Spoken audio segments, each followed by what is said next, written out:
5 seconds remaining. Radiant team ban.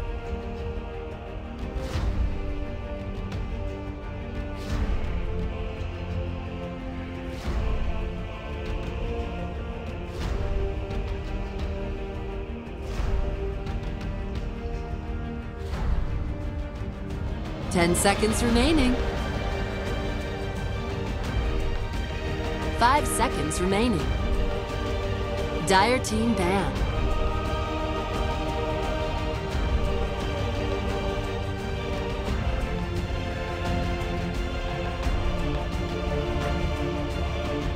Radiant team ban.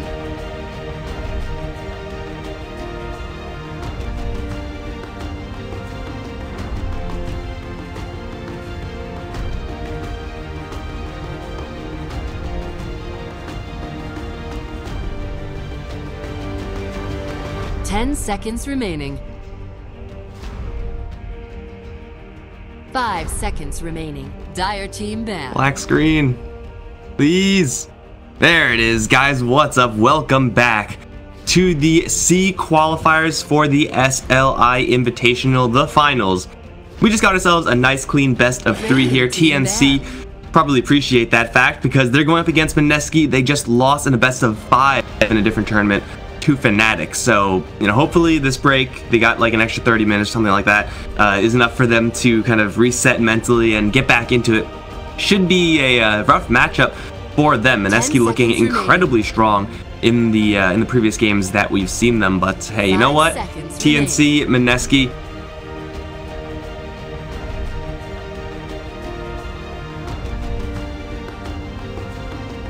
I don't have the full list in front of me because I'm not prepared. You know, either of these two teams will fit in perfectly well. I'm Mike Loris, gonna be your caster for this game, and let's see what we got for ourselves here. We did see Mineski run some pretty crazy stuff in their previous games. Lots of kind of silly, tiny play. Lots of very niche strategies that looked weird on the face of it, but were executed just very well. Every single weird strategy, I call them weird, is just because it's unorthodox, or it's a strategy that it requires very specific timings or very specific things to go right in order to work. And sometimes those very specific things are just so hard to do, and in the case for Mineski, they were able to do them like every single time. So hey, you can execute on your strategy. It doesn't matter how niche, how random it is. If it works, man. What's the saying? It's Dota, anything can work. I believe a wise man once said that. It's etched on top of a mountain on a rock somewhere, I think. But let's take a look at these bans. The Tiny will be banned out Mineski. They've been, and pretty much every other team has been first picking the Clockwork whenever they've been able to get their hands on it. Just not banned out in the first phase. They themselves ban out the Shadow Fiend, so they can't do that very balanced stuff with the cogs and the souls, but still, that flexibility from the Clockwork is making him probably the most powerful first pick just because of flexibility. Like other heroes that used to be in that role, I think are just not seen all that much nowadays. Like I used to love watching Na'Vi first pick Venge. Like they were the only team that did it like every single time, and I just loved that shit, man, because they would have so much flexibility in how they approach their draft. Clockwork is a very similar hero. However, you also have the luxury of putting him in the off lane as opposed to a carry role. And off laners sometimes are going to be, you know, very thin pickings. Looks like they have lots of options here in this game, though. Not much off lane hate. They'll just go for the Shadow Shaman as well. Take note, Jab's Clockwork, he is an absolute insane human being. But then again, for TNC, they'll go ahead and pick up the Earth Spirit, pick up the Rubik as well. This is about as dangerous, I would say equally dangerous to what Mineski have.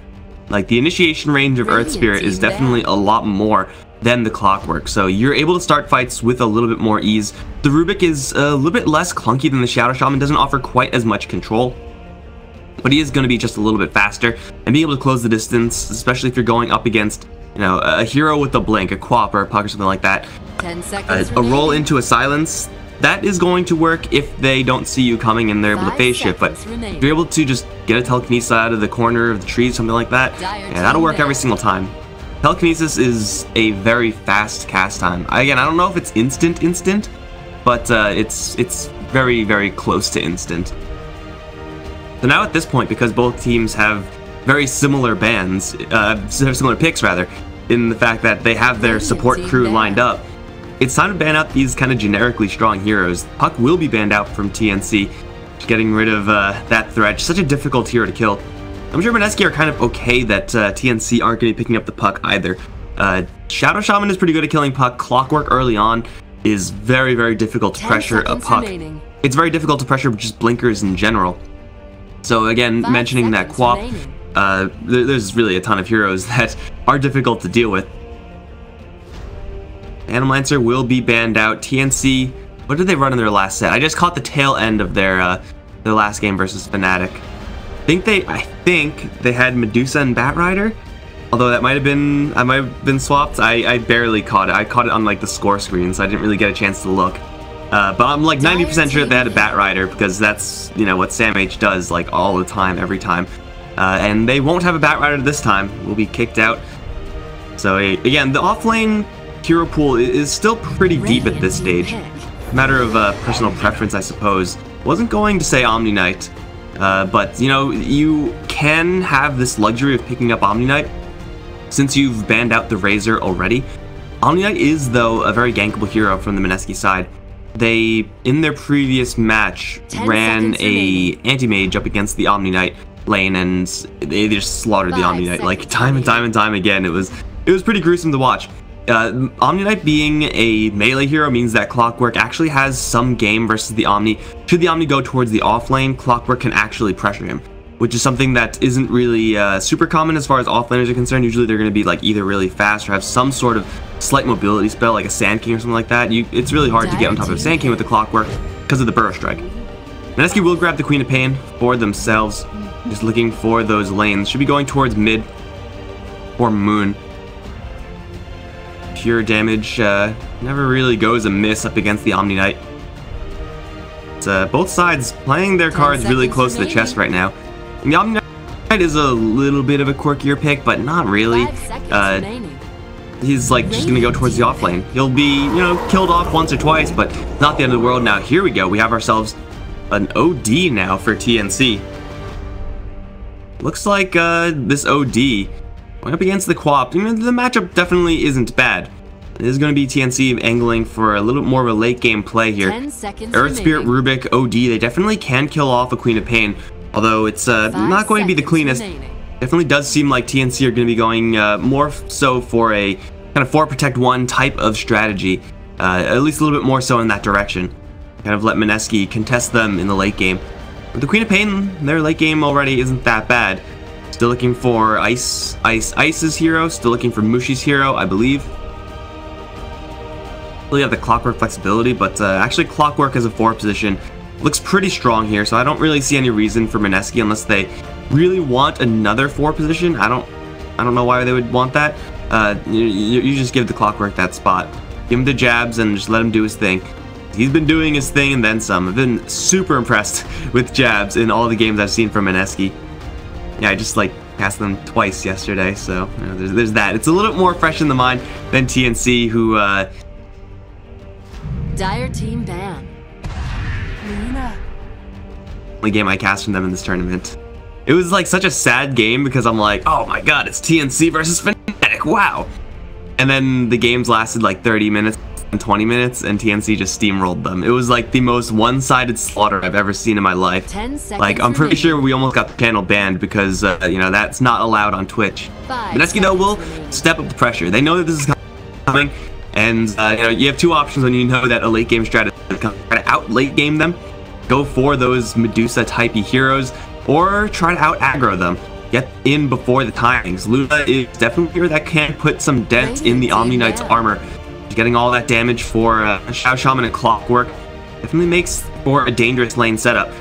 No real way for TNC to contest that. 3 lanes are really hard to beat with Earth Spirit, Rubik, and one other. up against a Luna, because Luna is just going to dominate that lane unless TNC get like Avenge. I can see that maybe contesting, but I also don't see that really being their game plan right now.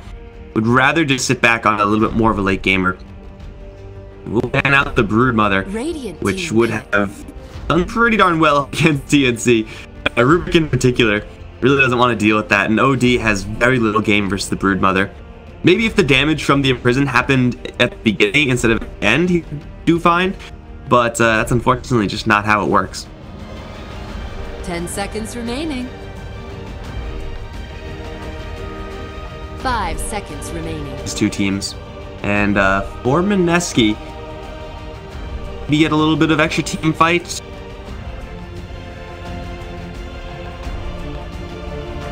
Dire team pick.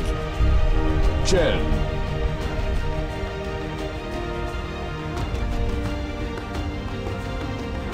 Clockwork over towards the off lane, and that is how you make this this draft more aggressive. You go Chen Shadow Shaman as your supports. We've seen Chen kind of dual lane recently off lane, just abusing that that send back on the creeps. But that's not really like a long-standing thing for the hero. But you don't want to run a Clockwork off lane unless you have aggressive plans. You don't really want to run a Chen unless you have aggressive plans. You can definitely play late game as a Chen, but you don't really want that to be your goal. So Mineski are trying to turn up the heat as much as possible right now. Whoa, new hero PogChamp. This hero still exists? I thought they removed him for pressing ceremonial reasons. Oh, what? That's a... Huh? Uh-huh. This makes sense. This makes sense. That makes sense. This'll make sense. Bristleback. Bristleback? Bristleback. Dude, we didn't even see Bristleback.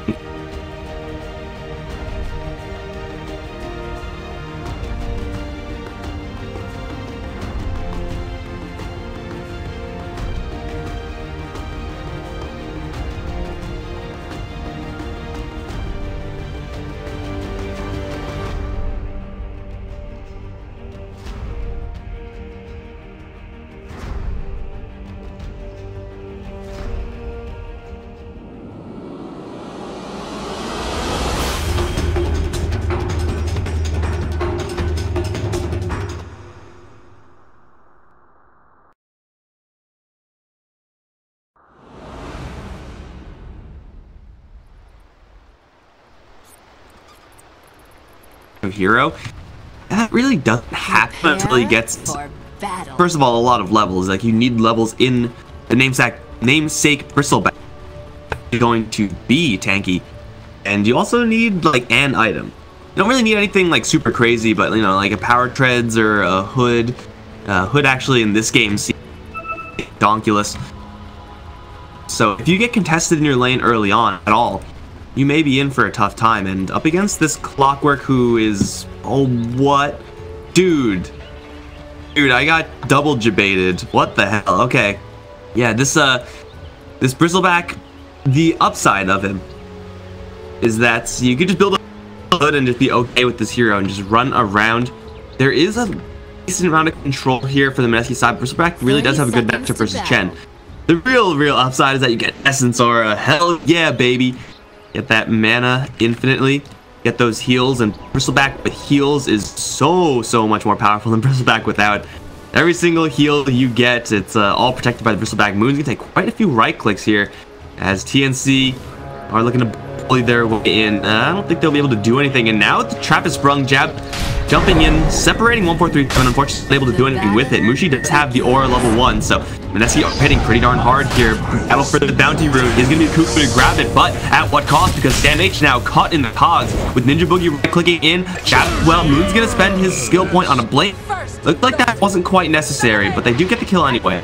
First blood for Mushi, and what's the bounty spread looking like? It's just a 2-2, 2 for Kuku, the mid lane OD, like normal things, and then 2 for the off-lane Chen versus Bristleback. Is this actually a thing?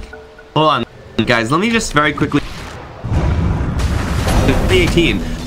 This is maybe one of the reasons why you're not super eager to run an off-lane Chen, because you... Oh, he canceled it!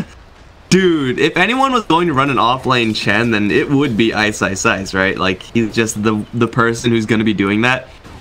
So, there are... Let's go over this Chen, because I have seen this 0 times. The upside is that you get jabs on Clockwork. And this dude is actually insane on this hero. So, you know, he's right where he wants to be. Clockwork, matching up versus the Omni Knight in the bottom lane, being able to harass the OD very, very safely. Like, this is a lot of upside here for Mineski. Having a Clockwork being kind of more so on the roam. Chen is a hero that's, I think, will kind of have to rely on these pulls, these tricks. Very, very sneaky off-lane play if he's going to actually do well. He's not that slow, but he is actually not that soft either. I'm actually kind of impressed by how bulky this Chen is. But as far as offensive power is concerned, he doesn't have any. He has now a tornado. That's it. That's all his offensive power right there. So, yeah, it does feel like he's not going to be able to do anything versus Raven under any circumstance whatsoever. I guess, I mean, you do get pure damage with Test of Faith. That's kind of nice up against certain heroes, but that's about it. Well, I mean, we'll see what he's able to do. He was able to pull the first wave already, grab himself a tornado creep, and yeah, here comes the tornado. The slowest moving tornado of all time.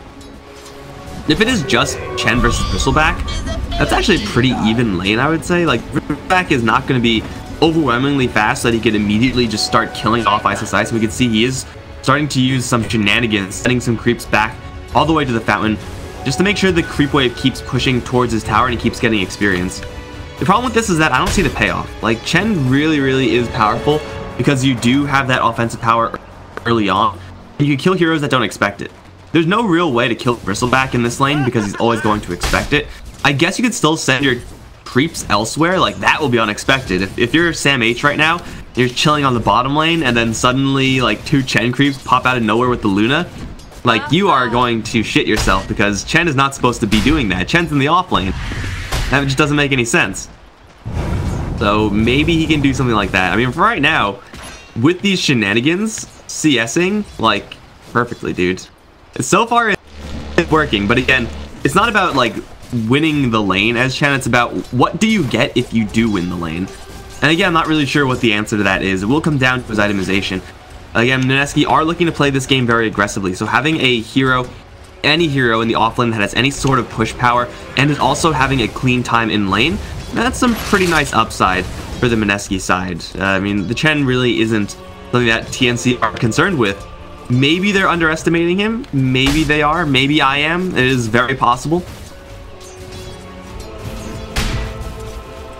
But yeah, I mean, Fast Hand of God, I've seen worse things. And if you look at Test of Faith and Penitence, like, these are actually insanely crazy abilities, but they're just, like, not as good as Holy Persuasion. So you get Holy Persuasion every single time, but if you get this, like, nuking build going up, I'm sure we've all played our fair share of lane nuking Chen. If you haven't, you're seriously missing out because it is seriously amazing. By the way, it's just dying in the meantime. Please just start maxing out Test of Faith right now. Got 400 bombs on people with amplification from Penitence. I want to see it, please. That's my my formal request. Clockwork only level 2 right now. Maybe looking for a move here into the jungle, actually. Wrapping around, not going to find anyone. Coop in the meantime, trading hits with Moon.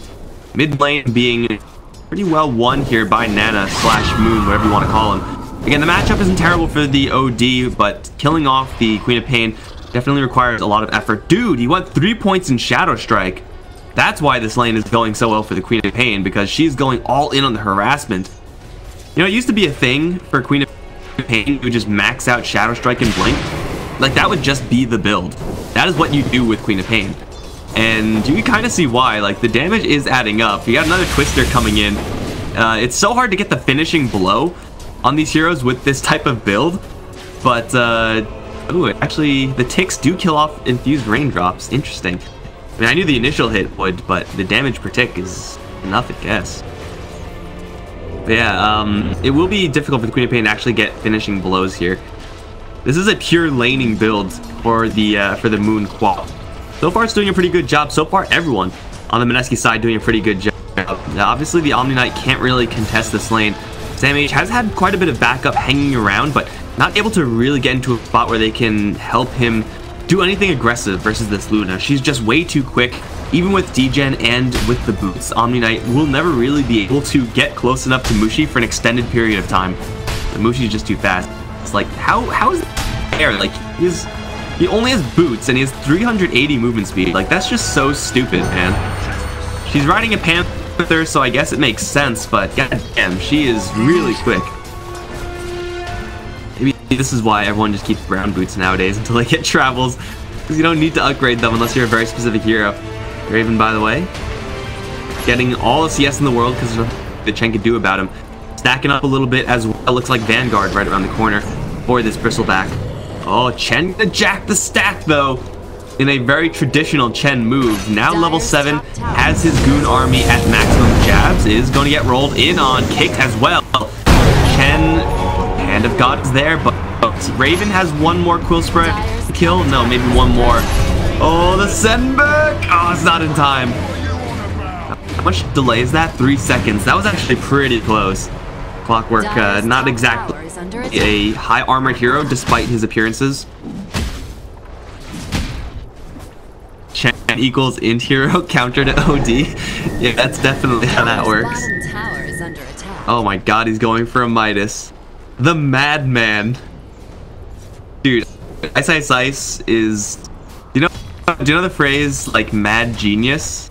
So far, he's not that yet. He's just mad. This, we'll see if he's actually a confirmed genius. It has to work. Like, if you go for this crazy shit and it doesn't work, then you're just stupid. Cuckoo, by the way, is in a lot of trouble right now. He's gonna try to race Moon. He does not have his ultimate. He's only level 5. Bump back won't quite kill him. Kick is there, will slow down Moon, and again, getting these finishing blows. Very difficult, although it was a little bit of a mistake there from Jabs. He, I'm pretty sure, meant to cog the OD back towards the Quap, and at that point, you're just dead as the OD. No chance at all. Ninja Boogie. Oh, Courier sees him. Unfortunately, Shadow Shaman doesn't have nearly enough damage. Oh my god, they rotated with the Eclipse and killed Mushi. While I'm watching a Shadow Shaman do frickin' jack all in the jungle. Well, that's the rotation you would expect from Lunas. That's honestly very standard stuff. With Terrorblade, you rotate out to take down towers. With Lunas, you rotate out in order to use your Eclipse. It will probably never really work up against the Omni Knight. She doesn't... I don't think Mineski know exactly what this Omni Knight's build is, but you don't really want to use an Eclipse and then suddenly have it run full on against a Repel. Like, that feels bad. Cuckoo playing things pretty fast and loose here. This damage over time from the Shadow Strike seriously adding up, but then again, Queen of Pain getting hit with a lot of those orbs. None too bright right now. Her intelligence is really hurting. Speaking of hurting, Ninja Boogie can take a full purification, kicked in the face, rolled in on as well, and beaten to death by a hammer. I can't say whether or not that's a good death, but it doesn't really seem like a great one. I have never been killed by a hammer before, the IRL, so I don't know. Just trying to give this Shadow Shaman his space. We saw this from Mineski previously, and in really all their games. Like, every single time Mushi would rotate out, or Moon would rotate out, and they would kill people, like we're seeing them kill Cuckoo. Well, the TP's coming in 1437, he's on level 3 Rubik, so he doesn't really have that much game. Sonic Wave will cut through, not quite in range to connect onto the Rubik, but I don't think it really matters. With the slow from the dagger and the shock from Boogie, I'll take 2 kills over in mid. Moon also was Arcane Runed that time, so the cooldown on Sonic Wave very, very low. Just adding a little bit of extra value to the kill there. Alright, Chen. You've got your Hand of Midas. You're level frickin' 9. Only gonna keep Test of Faith at level 1 here and just go all in for the Penitence. Test, what do you build here as this Chen? I have no clue. Like, I have no idea what his game plan is. I hope it's like Dagon. Like, that's my personal wish list here for Ice. I'm not really sure how feasible that actually is, but I mean, you have all this gold. Is there anything that'll actually, like, how, like, Omni Knight has like a plus 70 damage talent, 90 damage talent. So, like, if you're playing Omni Knight, then you could actually, like, do things, play Omni Knight regularly, but then just get that talent and then just suddenly bust heads open. I don't think Ken has any of those talents. Like armor, just a faith cooldown, that's whatever. Creep, health, a lot of gold per minute, so he's gonna be rolling the double. He's just gonna straight rush Hags. He's just playing like a normal Chen, except with the hand of Midas and super accelerated because he's level freaking 9 right now. Oh my god, he's collecting all the Wild Wings in the world also. Oh, poor Wild Wing, kicked out of his tornado. Oh my god, he has 3 of them. He has 3 of them. You wish you didn't have a Vanguard now, Raven. I mean, he's gonna get a lot of strong ability from this item, but my god, they're gonna have to work so hard to stop these tornadoes every single time. The cooldowns are pretty long. The Ring of Aquila, though, you'll probably have enough mana on these as I miss more kills. That's not even happening. Is Boone solo kill? Oh, it's because the Arcane Rune. I don't know if Cuckoo expected the Arcane Rune. He's like, oh, you know, I'm taking some damage from this Quap, not a big deal. You can't kill me. You're wrong. You're very wrong. Moon's got this lane on lock. OD is kind of getting his shit kicked in over in mid. He's going to go for the Hand of Midas. Pretty standard OD fare here, but very, very far behind in the net worth department. The off-lane Chen has more farm than the mid OD. Words I never thought I would say. Flare out from jab. We'll see everything that's going on towards top here. With this build from the Chen, I mean, he is happy to push down towers, but really he's not, it's not his like absolute #1 goal. Sam H on the run out. Moon Dagger going to land. There is Repel and TP here. Oh, no way. No way. Okay, I see him. Hook shot will cancel the TP, and now he's stuck in the corner. Literally cannot move. Feels bad. Man. It was a good try, but Flare does give vision. Because it's a Flare, and that's usually what Flares are used for, giving vision. Wrong place, wrong time. I mean, this strat from Mineski hasn't really, like, done anything. Like, they've moved around with these heroes, but not to any serious degree. Oh, Earth Spirits, can you get out of here? He's gonna drop his entire kit on the Clockwork, taking a lot of damage here. And a God gonna keep him alive as Moon does swoop in for the kill. Now, body blocking Raven. He does have 1 point in the warpath. The Quills will not kill off Jabs, though. And they'll get to the shrine, drink its waters, keep that Clockwork alive. But yeah, the Mineski side hasn't really done anything as a big team movement. This Chen, though, just I'm pretty sure it's just tilting TNC. The movements from Mineski are certainly better than that of TNC. So far, we've seen pretty much no action here from Tims. Like, he's been kind of hanging around, but so far has really not done anything as far as getting kills on important targets. Zero pressure on Moon, zero pressure on Mushi. His movements, I mean, maybe they were spotted the entire time, wasn't exactly keeping close track of the vision, but for whatever reason, just not working well for them. And now, well, Hex onto the Bristleback. He's going to turn his back, though. There's no break effects here on the Mineski side. They'll go for the tower, will be killed off. Raven's going to get repelled, purified as well, but still taking a lot of damage here. Dude, look at these Serpent Wars just turning on each other and getting denies. In the meantime, Ice Ice Ice, top lane with his goon squad of birds, is pushing the tower top and will get it. That should help. That's 2 towers and a huge kill lead for Mineski. I mean, not a huge kill lead necessarily, but it's a huge gold lead. Mostly because they're just bouncing around, getting kills, and then farming the lane. TNC, we've seen, you know, very little of Tim's, very little of 1437. Raven is ready to fight right now. As a Bristleback, you're pretty powerful in the late game, but it's really right in this stage when you get your first item, you get your first point in Warpath, that you really want to fight. Otherwise, you give the enemies longer and longer to just random armor items or mobility items, or stabs, chainmails. Yes, items as basic as chainmail. Oh my god, the next levelness here. They scouted the TP with tornadoes. He is repelled, but the tornado does slow just a bit. Penitence goes off on the Raven. He's going to take the full power of the Moon. No 147 jacks it. Returns the Eclipse, kills off the Luna. Jabs TPing out, will go down to 1437. A double kill for the Rubik. As Ice Ice has to back off, Moon 2 will retreat. What's going on up here? Tims is in an awkward spot, but only a handful of, I'm going to call them supports. Ice Ice is going to send Shadow Shaman back, TP out himself. Sonic Wave cuts through his Moon, makes a big arrival back into the fight, but he used Blink to get in there, so he's going to die immediately afterwards. And suddenly that lead from Mineski pared down just a bit. TNC strike really hard there. And we can see who really won that fight for them. That was the steal of the Eclipse from the Rubik. And then the kill on the Clockwork afterwards, 1437, with all the right plays in that fight. And Mineski kind of also trickling in. So they're not doing themselves any huge favors in that engagement either. But yeah, as a Luna, you really can't survive an Eclipse. She's actually not too soft right now. Gonna go for that Dragonlance build-up. But yeah, it's an Eclipse that you're eating in the face. Trying to dive a tower for a Bristleback who has an Omni-Knight on his team. That's already a bold call there from the Mineski squad. So getting sufficiently punished. Still are in a very good spot in this game. Oh my god, they're going for double Midas, at least.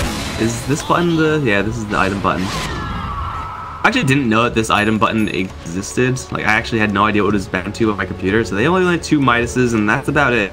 Everyone else playing their hero rather normally, it seems. Ken's about halfway towards his Agnum Scepter, a little more than that. Actually level freaking 14, dude. I mean, get the experience talent at level 10. I don't know if you get the gold talent on 20. 180 gold is quite nice, but at the same time, you're working with a level 20 Chen with Midas. Like, you really need that. Pushing to this tower will be slow and steady. Top lane. Ice's creeps will actually grab the last hit there, so TNC absolutely need to get this tower killed off. No resistance here from the Mineski side, but then again, we do have mid lane pushing in. Ninja Boogie chugging down those blue potions. He's gonna drop his Serpent Wards, making it maybe a 2-tower attempt here. A lot of damage actually on this top lane, dropping it down to about half HP. Mid lane tier 2 as well. Not gonna die here, but still is going to get chipped down, and it's Serpent Wards again. Oh, Raven just can't get them. We got one. Dude, how bad must this feel to try to kill off these things and they're denying each other? I wonder if those count for denies as for the Shadow Shaman. I don't know if they do. They're able to just walk in, get a really efficient tower trade, period. And, I mean, damage-wise, they do so much more damage to these structures than TNC. And TNC, again, are a little bit more so angled towards the later stages of the game, at least with this OD. Not having gone for the Midas may be pretty costly here for Cuckoo. But he's going to be a little more fight-ready, yeah, that's for sure, but it's really difficult to farm as the OD unless you're farming heads, so he needs to be able to survive in these fights.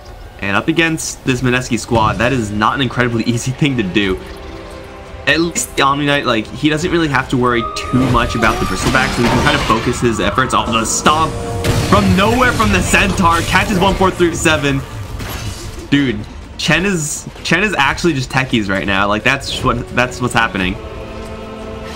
Also has his Agnum Scepter ready. So yeah, that just happened.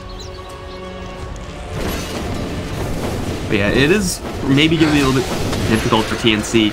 Despite the fact that their heroes kind of want to play in that style to actually reach farm levels that you can associate with that style. I mean, Luna is going to be farming her brains out. That's just what she does. Ready to level 15. The Chen is level 15 as well. Going to take some Test of Faith cooldown. 6 seconds nuke. And God goes off. And that's for Ninja Boogie on bottom lane. And who cares, right? Shadow Shaman's dead. Does it actually matter? No. Cuckoo is going to get the kill, and 200 gold for the OD. Can certainly do a lot worse there. Where is the Goon Squad? Oh my god, he took the Prowler. This guy is the worst guy in all of Dota.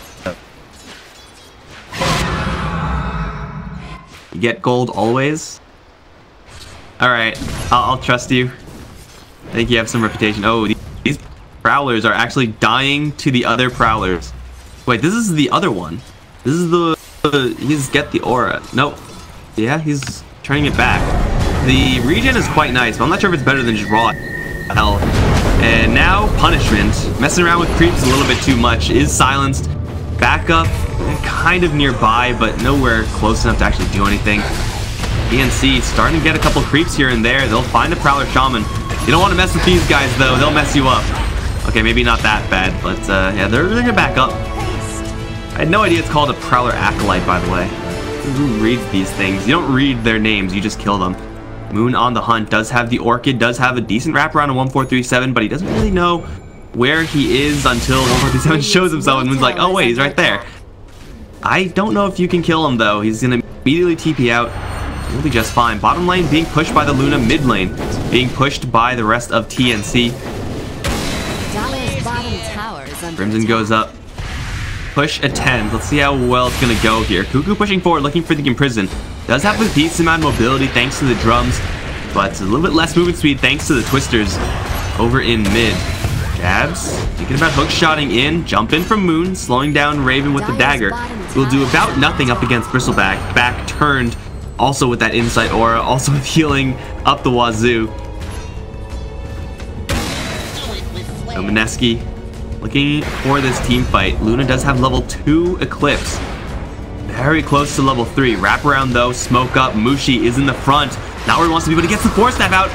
1437 Force Staffs in as well, but way too far. Straight into a Hex. He will get purified and imprisoned, but I don't know how he actually gets out of this scenario because he's actually just straight trapped. Maybe, oh no, there's no hand of God. He actually got himself silenced by the Orchid. Now the hook shot back in as well. They're fighting around the Serpent Wars, and the Eclipse is going to drop down. Finally, the GA comes out from Sam H. Who can they actually kill off here? Ninja Boogie? Again, that's not a relevant kill. They need to find Mushi. They need to find Moon, but they don't really have enough just bruising power to get in there. Sam H, very, very weakened. Can't really charge himself in forward. The response, though, from Cuckoo with Repel is going to do no damage with that Eclipse whatsoever. They do imprison the Clockwork, but Moon is still in the action, killing off Sam H. Now looking for the OD. Jabs may fall here, but again, that's not really a relevant kill for the TNC squad, especially if they lose Raven. As tanky as he is, he's not invulnerable. Now he is invulnerable, but soon he won't be. Fireball on the deck, jump forward from Mushi, looking for Raven, and with the jump in back from Moon, will kill off the OD as well. It's a full team wipe and a 5-for-2, I believe, exchange. Yeah, for the Mineski squad. First of all, 1437, that move was a little bit aggressive, but I think it was actually just the Queen of Pain. That timing of the Orchid effect on that Omni Knight that really won them that fight. Omni Knight, like when he was right over here, like that's when you want a GA. You hit all your allies and you're actually able to push forward. Whereas Mineski at that point have no option but to kind of abandon their position around their Serpent Wards. But he was silenced. He just got hit with that first thing. Not much focus on the Omni Knight afterwards, just that silence effect. And it was enough to make sure that they were able to hold their position and fighting with Eclipse in that area. No way for there to be any creeps there, except for these guys, but I'm pretty sure these guys were just not involved at all. Mushi was a little bit further to the south here. Getting a full Eclipse without having to worry about any extra sustain from the Omni Knight. Obviously no GA, but also just no Purifies, no Repels. He just silenced the entire time. He's going to try to get an Echo Shell to get rid of that effect in the future. An absolute necessity, that's for sure. Mineski is doing all the damage. Ninja Boogie randomly teleporting out, and Tims is going to find him. Hey, there's a Shadow Shaman here. Shock stolen by the Rubik. Top lane, Moon is pushing. Up against the Bristleback, though, is actually doing no damage, so that's fine. Although this might do some damage. Everyone else smoked up will run right by Raven and right into the base. Mushi with the Aegis is not waiting at all. I don't know where Chen's creeps are. They're lagging a little bit behind here. Forcing TPs already from the TNC squad. Bottom lane is pushing from Chen. Gonna send someone back. Looks like he's gonna send Mushi back express here. Where did Chen's creeps go? Okay, we got Under Lizard, Ancient Granite Golem. Now this is what you want right here. Frenzy. That's the good stuff, man. That is the good stuff with a hero like Luna. Let me just mouse over it. Allows an ally to frenzy. It's just like Bloodlust, kind of. Or is there a better? No, it's more like Alacrity. I don't know. Is there any real difference between Alacrity and Bloodlust? Not really, guys. Come on. Tims looking for Mushi. This is a double life Luna with the Hurricane Pike.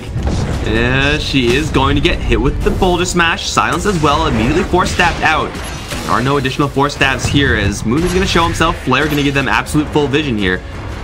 Pulling back into the jungle. But again, they are not concealed at all. So this is clear as day here. As day now does break. Sentry is going to be cleared off as well. So TNC's position is 100% revealed. You can see Ice immediately going to say, okay, you want to play around in that area?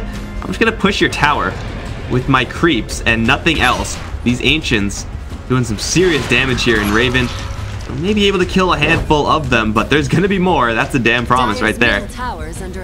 Unless Mushi kills them all. Dude, your ally needs these. Maybe not. So that's attempt from TNC. I think it's a pretty good one. I mean, honestly, I don't mind that attempt one bit. Fortunately, not with enough initiation power to actually start a fight convincingly. And hell, I don't think they have enough fighting power, being 12k behind, to end a fight convincingly either. If they're able to catch Mushi when he's farming this camp, then yeah, they're able to probably, definitely kill off the Aegis. Maybe even kill him off twice. Does he have BKB? He is going for BKB, but it's not up yet. Uh-oh, 1437, wrong neighborhood. Although, with the Lotus, take out all those dot effects from the Quap. Maybe Raven is in some trouble. It does feel like they actually need a break to kill off this Bristleback. I'm not really sure who's going to be able to get a break effect, though. Doesn't seem like anyone is really heading in towards that direction. Maybe they're just going to try to leave him for last. And the Bristleback is building pure tanky items. He's going to get a Heaven's Halberd, which gives him a little bit of extra damage. Really, it's all about these quills in the Warpath. It does feel like this is the type of game where Raven, maybe not defensively, but at least offensively, can get just some serious value out of something like a Radiance. Or hell, even like a Shiva's Guard or Salt Cuirass, like some item that gives him some mixed damage right now, because this build is incredibly defensive. And at that point, it's like, who's doing the damage from TNC? No one really. Gotta steal in the clips, I guess. Smoke up now from Mineski. They don't have any initiation on Ninja Boogie. Jabs, of course, though, does have that hook shot. And they have Illusions fanned out. Will find Raven. Not really something they want to go towards. Ice, where is his army? I wish there was some way for me to see where his creeps are. I don't see them on the map. Oh, there they are. There's his army. That's a great army, dude. Nice. Probably just need to get some creeps. Maybe. Would be pretty good. Aegis is going to be reclaimed. For Mineski, they are getting scary farmed on this Luna. Level 20 right now. Get that extra ultimate orb for free. It's that BKB that they really want to play around. Plus, actually, this Arcane Rune. That's not bad either. Look, they have been able to pick up the Dragon as well. TNC are going to be really wishing that Cuckoo went for a Hannah Midas build instead. He's still behind Ice's Chen.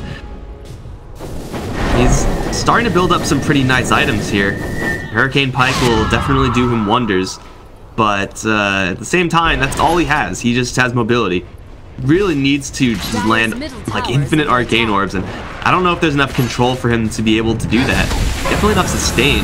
Lift up on Luna. They stun her a couple times, beam her down as well, but ultimately will be able to fall back really without too much of an issue here. Serpent Wards will be dropped, though, will be cleaned up pretty quickly. Here comes the Black Dragons. They will almost kill off the creep wave and will just fail. Is Deathwing in the Black Dragon flight, guys? I'm a little bit sketchy on my Warcraft lore. I'm pretty sure he is. Is there a Black Dragon flight? No, there definitely is. There definitely is. I'm 100% sure on that.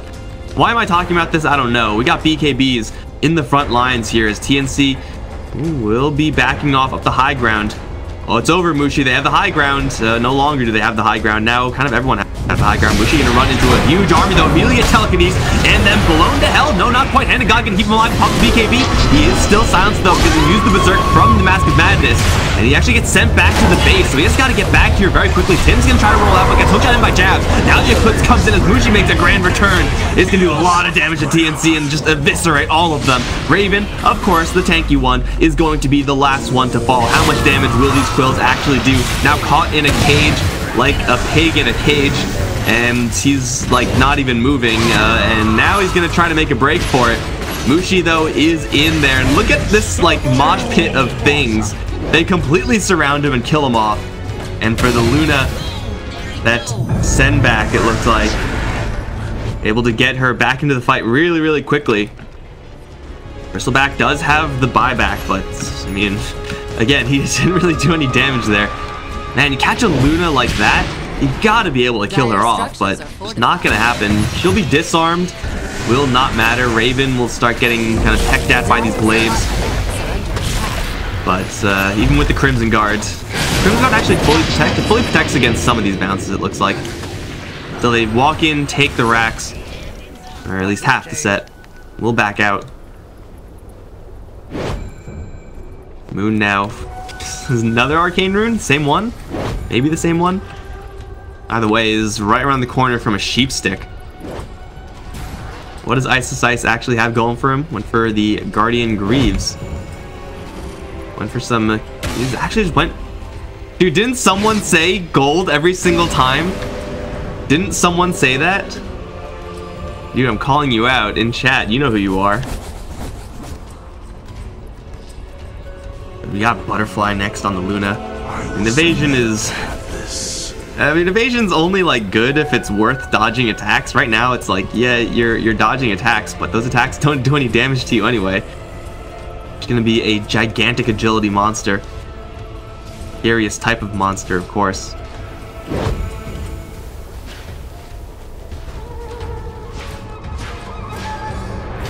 Right now for Mineski, probably just waiting, chilling for that Roche. 22 seconds. Pressure Shard, actually pretty insanely powerful on a Chen. Obviously, you get a double Eclipse or a double Sonic Wave that'll just bust through TNC like nobody's business. Dude, did you just intentionally block Mushi there? I think that pretty much just happened. This is only the second Roche though, I think. Yeah, it's only the second one, so no Refresher Shard yet.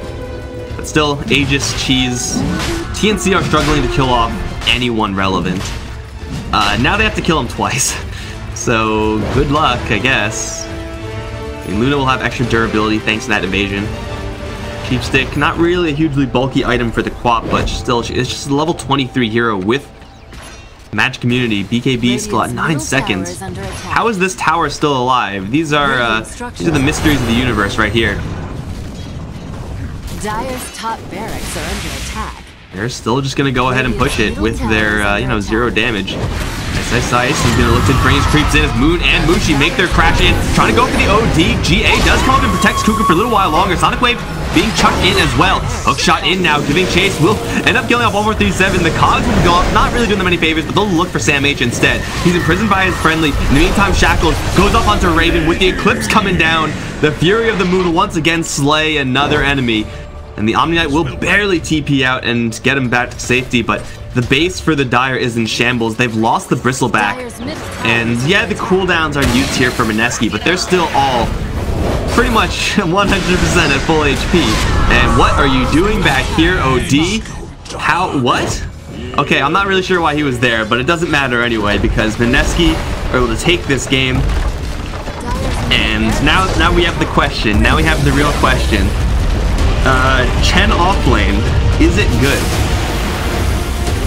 I definitely don't.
5 seconds remaining. Radiant team ban.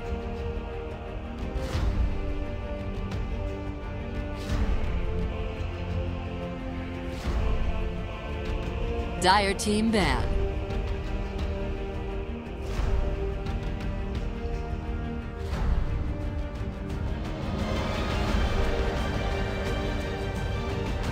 Radiant team ban. What's up, guys, and welcome back to the finals of the C qualifiers for SLI Season 4. Mineski taking on TNC in Game 2. Well, Mineski are looking pretty good already. TNC, keep in mind, well, I mean, this is it. This is just the finals.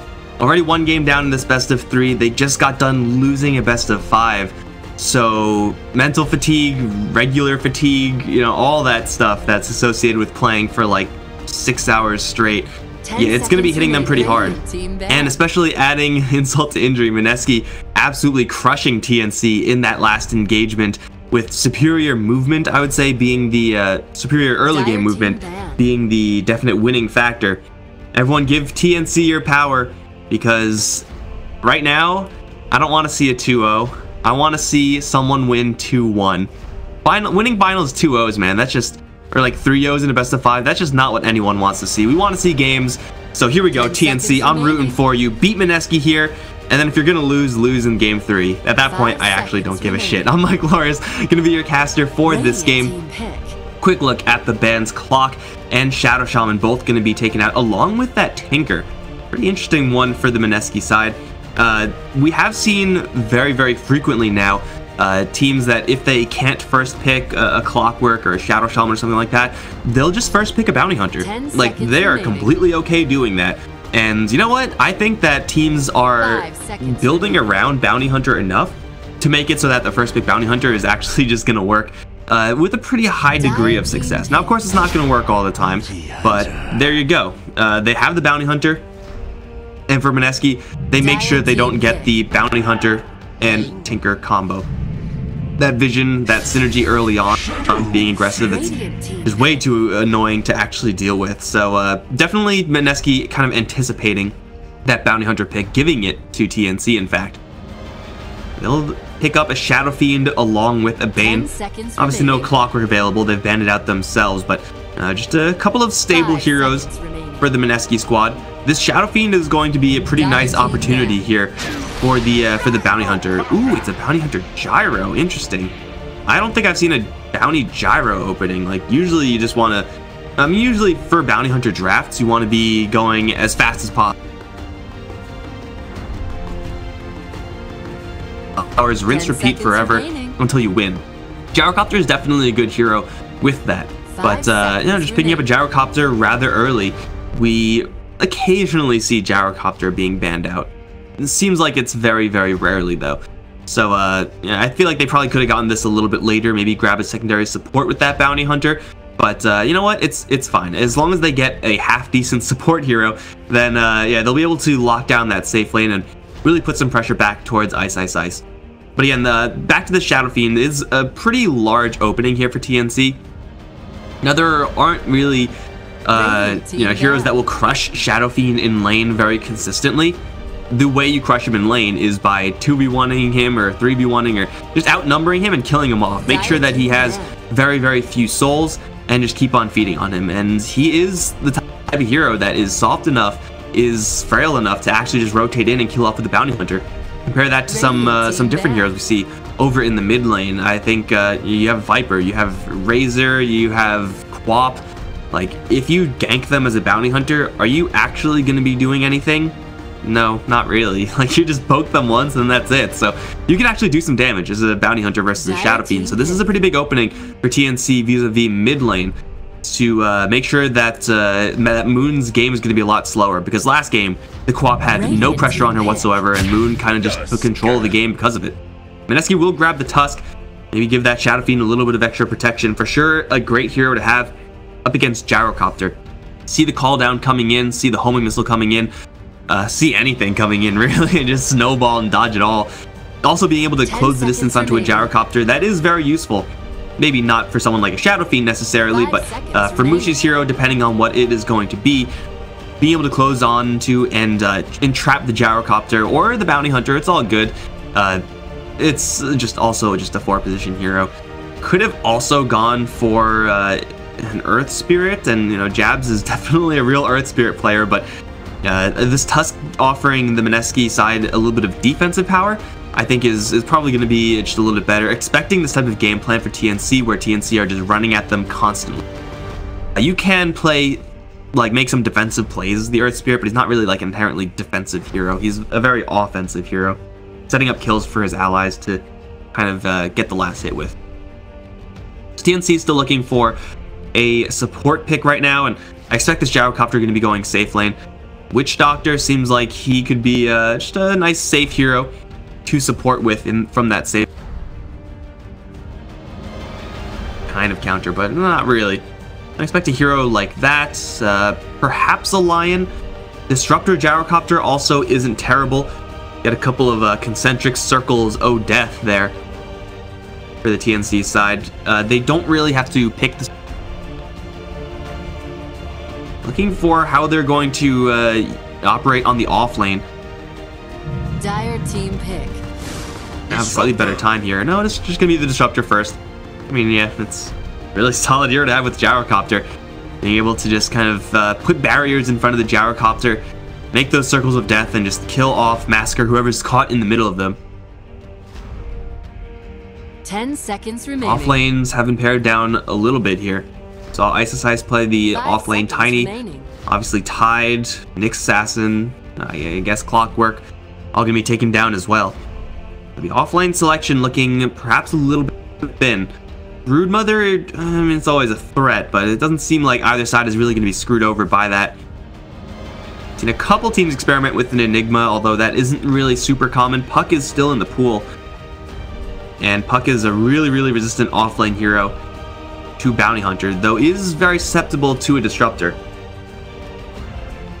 Honestly, it does seem like Puck is a little bit better for the TNC side. Ooh, hello, the Horn of Magnus. Ice Mag in the house here. Being able to jack up the damage the Shadow Fiend is definitely nice, but still looking for that Mushi hero that you know, maybe has some counterplay versus this Disruptor. Some magic immunity. I mean, I wonder what type of hero that would be. Partner with the Magnus. Probably going to be, oh, Axe is a pick for TNC. Something like a Juggernaut, something like a Lifestealer. Those melee heroes, though, that you will pick up to combo with Magnus, typically do have some pretty rough matchups versus an Axe. And Bane and Tusk, I mean, Tusk in particular, doesn't really burst heroes down, not until like much later in the game if he's very farmed. Like, usually just doesn't happen. The power of the Tusk roaming in is that he's able to trap you. And Axe is kind of okay being right up against the wall and then just turning around and just fighting a couple melee heroes. And I don't really know if there's a way for Mineski to make this Magnus really effectively work while at the same time having a good lane matchup up against this Axe. Like, who actually is able to, from a melee standpoint, convincingly beat an Axe and also have the acceleration power later with the Magnus? I guess the answer would be Ursa. He's the only one I could think of that would be able to cover all of those bases. Maybe a Monkey King? Does Monkey King, Magnus versus Axe work out? I can actually see that being not terrible either. So I guess, yeah, Mineski do have a couple of options here. Some of these really powerhouse, bruising melee heroes to go up against this Axe. I do like it for TNC, though. I mean, expecting this Magnus, they're going to put Mineski's picks into kind of a corner here. Again, looking at Shadow Fiend, especially down the line. Catch him with a call, he is just going to get obliterated. Lifestealer will be kicked out as TNC will grab a Zeus for their last pick. Is that a Cuckoo Zeus? The Sam H. Axe and a Raven Gyrocopter. Seems like that is in fact what it's going to be. And I mentioned earlier, Shadow Fiend is a hero they can abuse. They haven't really gone about that in their second phase. 10 seconds but these heroes aren't bad up against Shadow Fiend for sure, but in the lane they don't really do anything because they're not going to interact with him in lane. Remaining.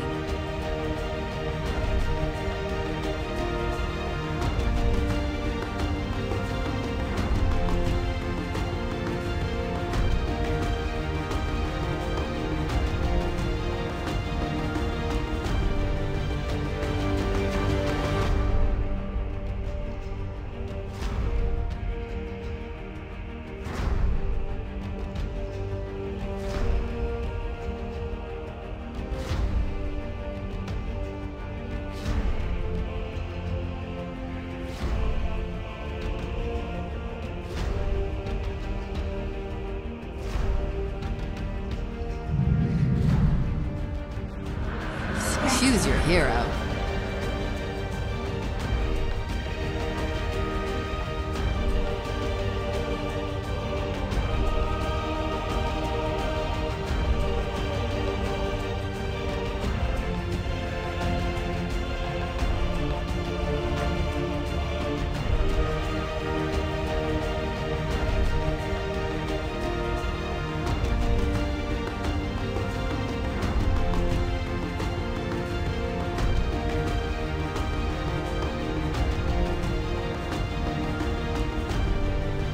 And then kind of rely on the SF to carry the game, and Mushi kind of being a side hero. Now the upside of the Spectre is that Spectre is able to just smash Zeus, smash Disruptor, smash Gyrocopter and Bounty when she gets farmed. That's just what Spectre does. Like, there aren't many heroes that Spectre's not able to kill off when she does get farmed, but that is a pretty big if. Juggle a little bit, but if the lanes are rejuggled by TNC, actually end up, if Axe goes up against Spectre, Spectre's going to be in for a rough time, and we'll need Ninja Boogie's support, and then some. But here we go, loading into game 2. TNC, you better win this one and give us a game 3. Got 1437 on the Disruptor. Sam H is on the Axe. We got Tim's on the Roaming Bounty Hunter. Raven's going to be playing the Gyrocopter. Cuckoo is on the mid lane Zeus. Already has a wand first. Interesting. Usually not many spells expected to be cast. I mean, eventually, yeah, but this makes a little more sense. Moon's Shadow Fiend, expecting that Zeus matchup, is already going to grab his magic stick. Got the Spectre on the field, played by Mushi Ninja Boogie.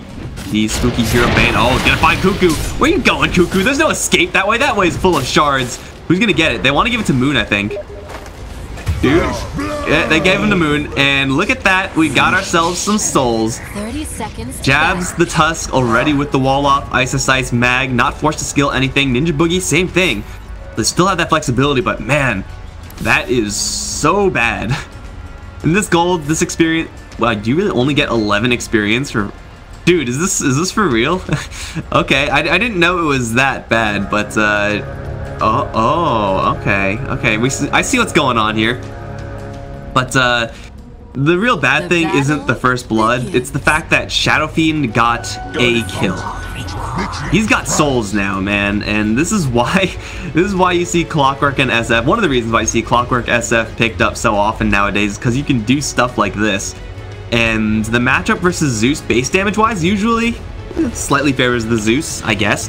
How much damage does Arc Lightning do? It does 85, so you can still get CS, but dude, Shadow Fiend is now stacked up as all hell. Sentry absolutely needs to be cleared out by Tim's. With the Lightning Bolt, they'll do it very easily, so yeah, I actually didn't think of that synergy. Being able to Lightning Bolt to clear off sentries so that your Bounty Hunter is able to get in there. So even with these souls, Moon, yeah, will be able to last hit. Might struggle a little bit with so many supports camping his lane. Towards top lane, though, it is going to be Raven going off. I think they maybe got in their heads a little bit here, although the supports are coming in. The Gyrocopter, as powerful as he is, does face up against a Bane and a Tusk. Even though Spectre is kind of a non-factor in the lane, just does have that dagger, Bane and Tusk are absolute powerhouses. Bane is a big guy, and so is this Tusk. Tim's gonna get daggered up, and right-clicked down with Mushi's movement speed, he'll get the kill. You can see Raven forced to do nothing but watch in 1437. Disruptor is not really a tri-lane hero. Your Thunderstrike does do a decent amount of damage, but once he drops that, he's just stone useless. He can't really sit there and bruise with the likes of a Bane. Ooh, shards from jabs, just off the mark. So for TNC, this is kind of an eager attempt to try to pressure Mushi. And so far, I could convincingly say it has not worked. Ninja Boogie still is going to be chased down with the Oov, with Thunder, but it's not going to do enough here. They're chewing through the regeneration of Mineski pretty rapidly here. And over in the bottom lane, Ice has a pretty sad matchup up against the Axe. Now there is a somewhat of a threat here. Oh, Tim, speaking of somewhat of a threat, he's just going to get his brain sapped out. Starship Troopers, where you at? Frankly, I find the thought of a bug that thinks offensive. Cuckoo going hard onto Moon right now. Lightning Bolt won't quite kill. Now into tower range. Moon's just gonna raise him down. Dude, if TNC weren't tilted already based off of their previous BO5 and based off of game 1, they're definitely now. Sam H is having a great time. He's got all the CS in the world. Doesn't really have to worry about Ice killing him really ever. Even if you skewer an axe into the tower... Okay, missed that one. My bad, guys. Even if you skewer an axe into a tower, like, that doesn't guarantee a kill because of the extra armor from Berserker's Call. So, Ice really doesn't have much game here. He'll be able to Shockwave and get CS, but this is definitely going to be a one lane from TNC, but this is going to be really expensive. Moon trying to go hard onto the SF, does kill him off and takes out a couple of his souls here. And that is very nice for Cuckoo in kind of the short term, but Moon be able to get that kill onto Cuckoo and just shut the door in his face. That's just like insult to injury right now. Obviously, Cuckoo is still going to be able to spam out that lightning, but Magic Wand now picked up from the Shadow Fiend means that every single cast of that Arc Lightning CS is going to be hurting them quite a bit. Raven now deep into the trees. They will get hit with the homing missile, but Raven now completely trapped off. Tim's has got to walk around as well, and Spectre can walk right over. Wow, another interaction I just did not think of. Mushi doesn't give a shit about shards, so you can shard off Mushi, and he can just dagger right over them. Man, these corner cases, Cuckoo v Moon, I come to a head here. Moon's taking some pretty big hits from the lightning, but we're level 2 right now. Over in bot lane, missile coming in towards the Magnus. One spin from Sam H and a skewer out. We'll get Ice out to safety. Plink. Sam H still wants this. He still wants this, dude. He's going in. He shouldn't have gone in. That was really pointless. Moon is going down. He's dead, man. He's actually trapped. Tim's actually just body blocked him and trapped him. Raise on the Cuckoo. Needed one more. Again, Shadow Fiend over in mid lane is very abusable by Bounty Hunter and somewhat abusable by Zeus as well when you don't mess up and get yourself killed. On Shadow Fiend, once again, cutting down his souls. This price, though, is so high. Mushi, 1, 0, and 3. Who's been getting these kills? Looks like Ninja Boogie mostly. Level 3 on the Bane, boots on him. But Mushi, their efforts to contest his farm have been so far an utter failure.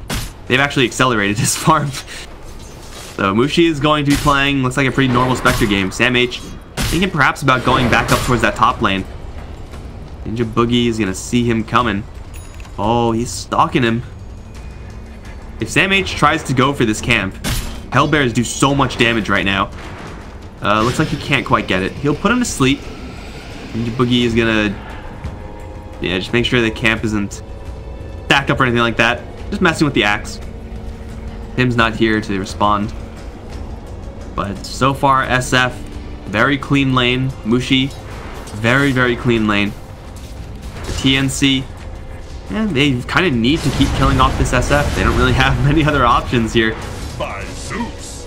Bounty Hunter, level 2. He's roaming around, but he's not really able to cause as much havoc as, say, this Tusk. Although 1437 does have level 2 Glimpse.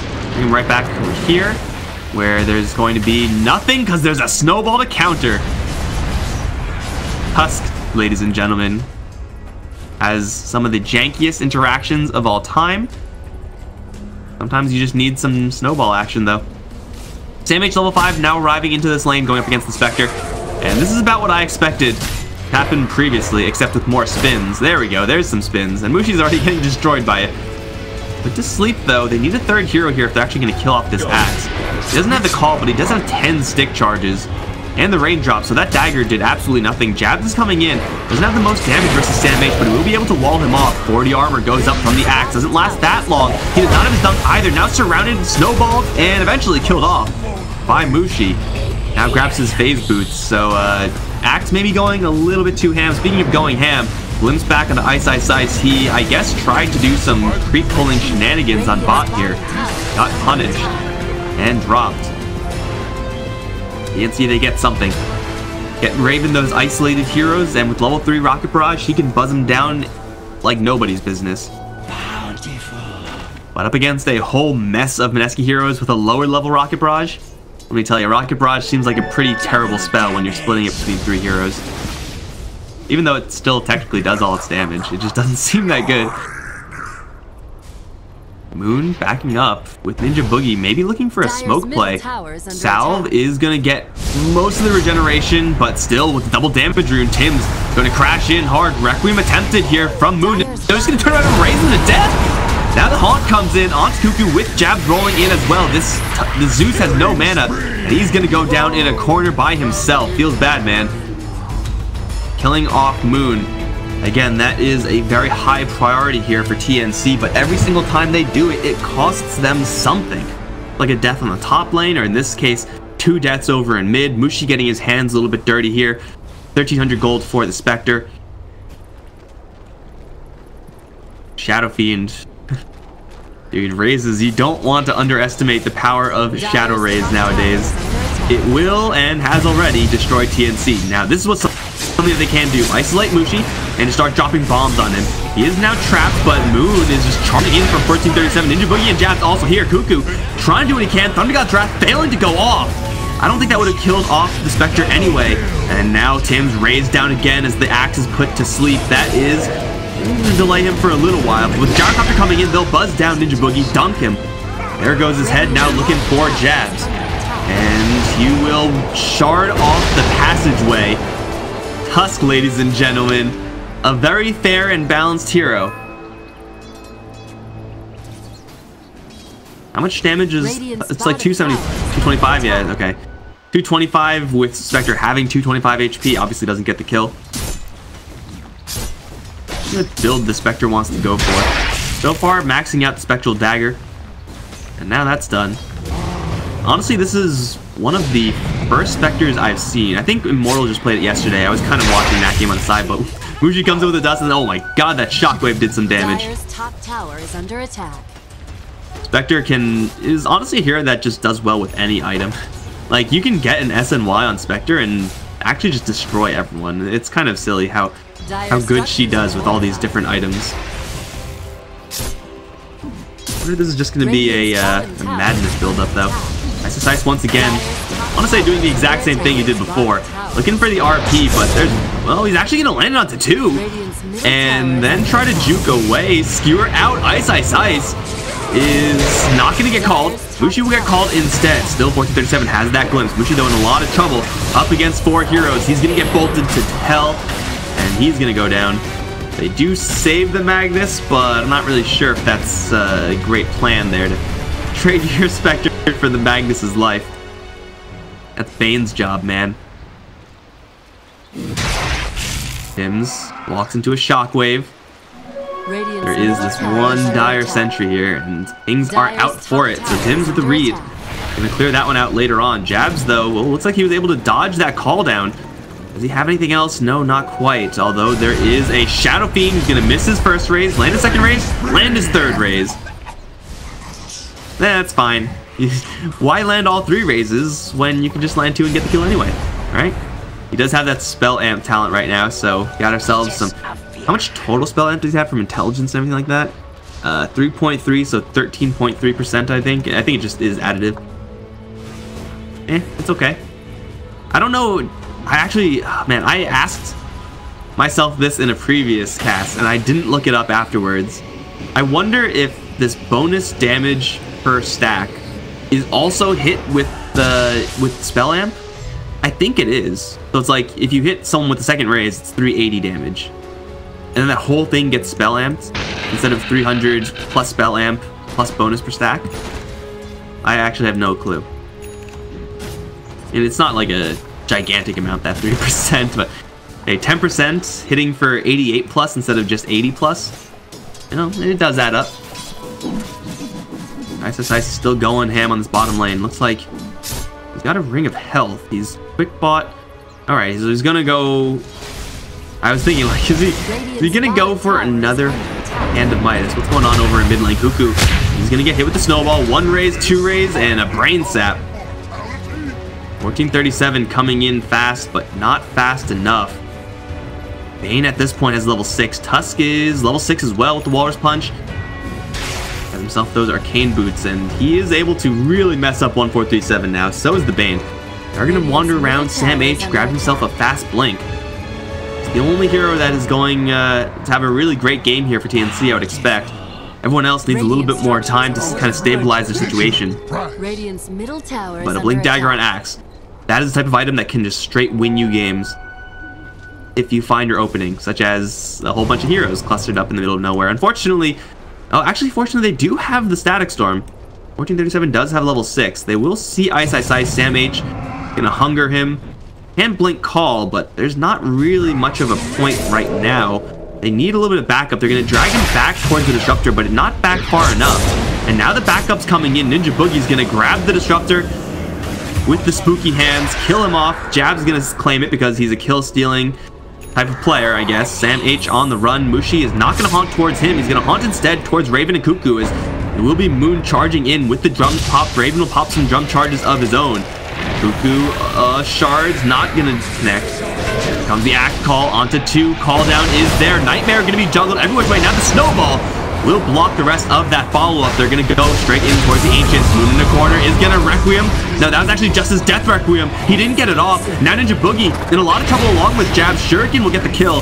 Jabs will jump himself down to the low ground, it looks like, and now be on the run. Centaur in the way as the Helm of the Dominator picked up again from ISSI. Second time this build on the mag. Is going to try to stall out here. Get him out to safety. Shards will capture? No, that's not tight. Sam H, though, landing that combo, killing off 2, including that crucial SF kill, before he was able to get that regular Requiem cast off. Alright, wait, let me...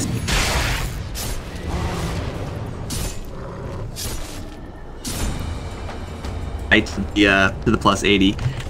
Some people are, I don't know. I'd like to use my first lifeline, the audience Regis. I don't think he hosts Who Wants to Be a Millionaire anymore. I don't even know if that show's still on the air. Probably with some nobody that no one cares about. Nice call down. Yeah, that's the combo. That's the power of the axe right now. Not exactly like using the blink bag for damage. Just make sure that the enemies are held there, so that the call down can come in, so that the static storm can come in. It was very late, so a static storm definitely would have gotten those kills a lot faster. Dire's top tower has fallen. Either way, showing TNC do have some life right now.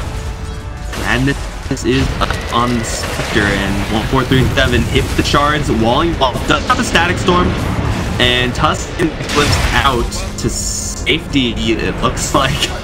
It doesn't really matter, you can't do anything there anyway. 1437 just gonna get backed up in the middle of nowhere.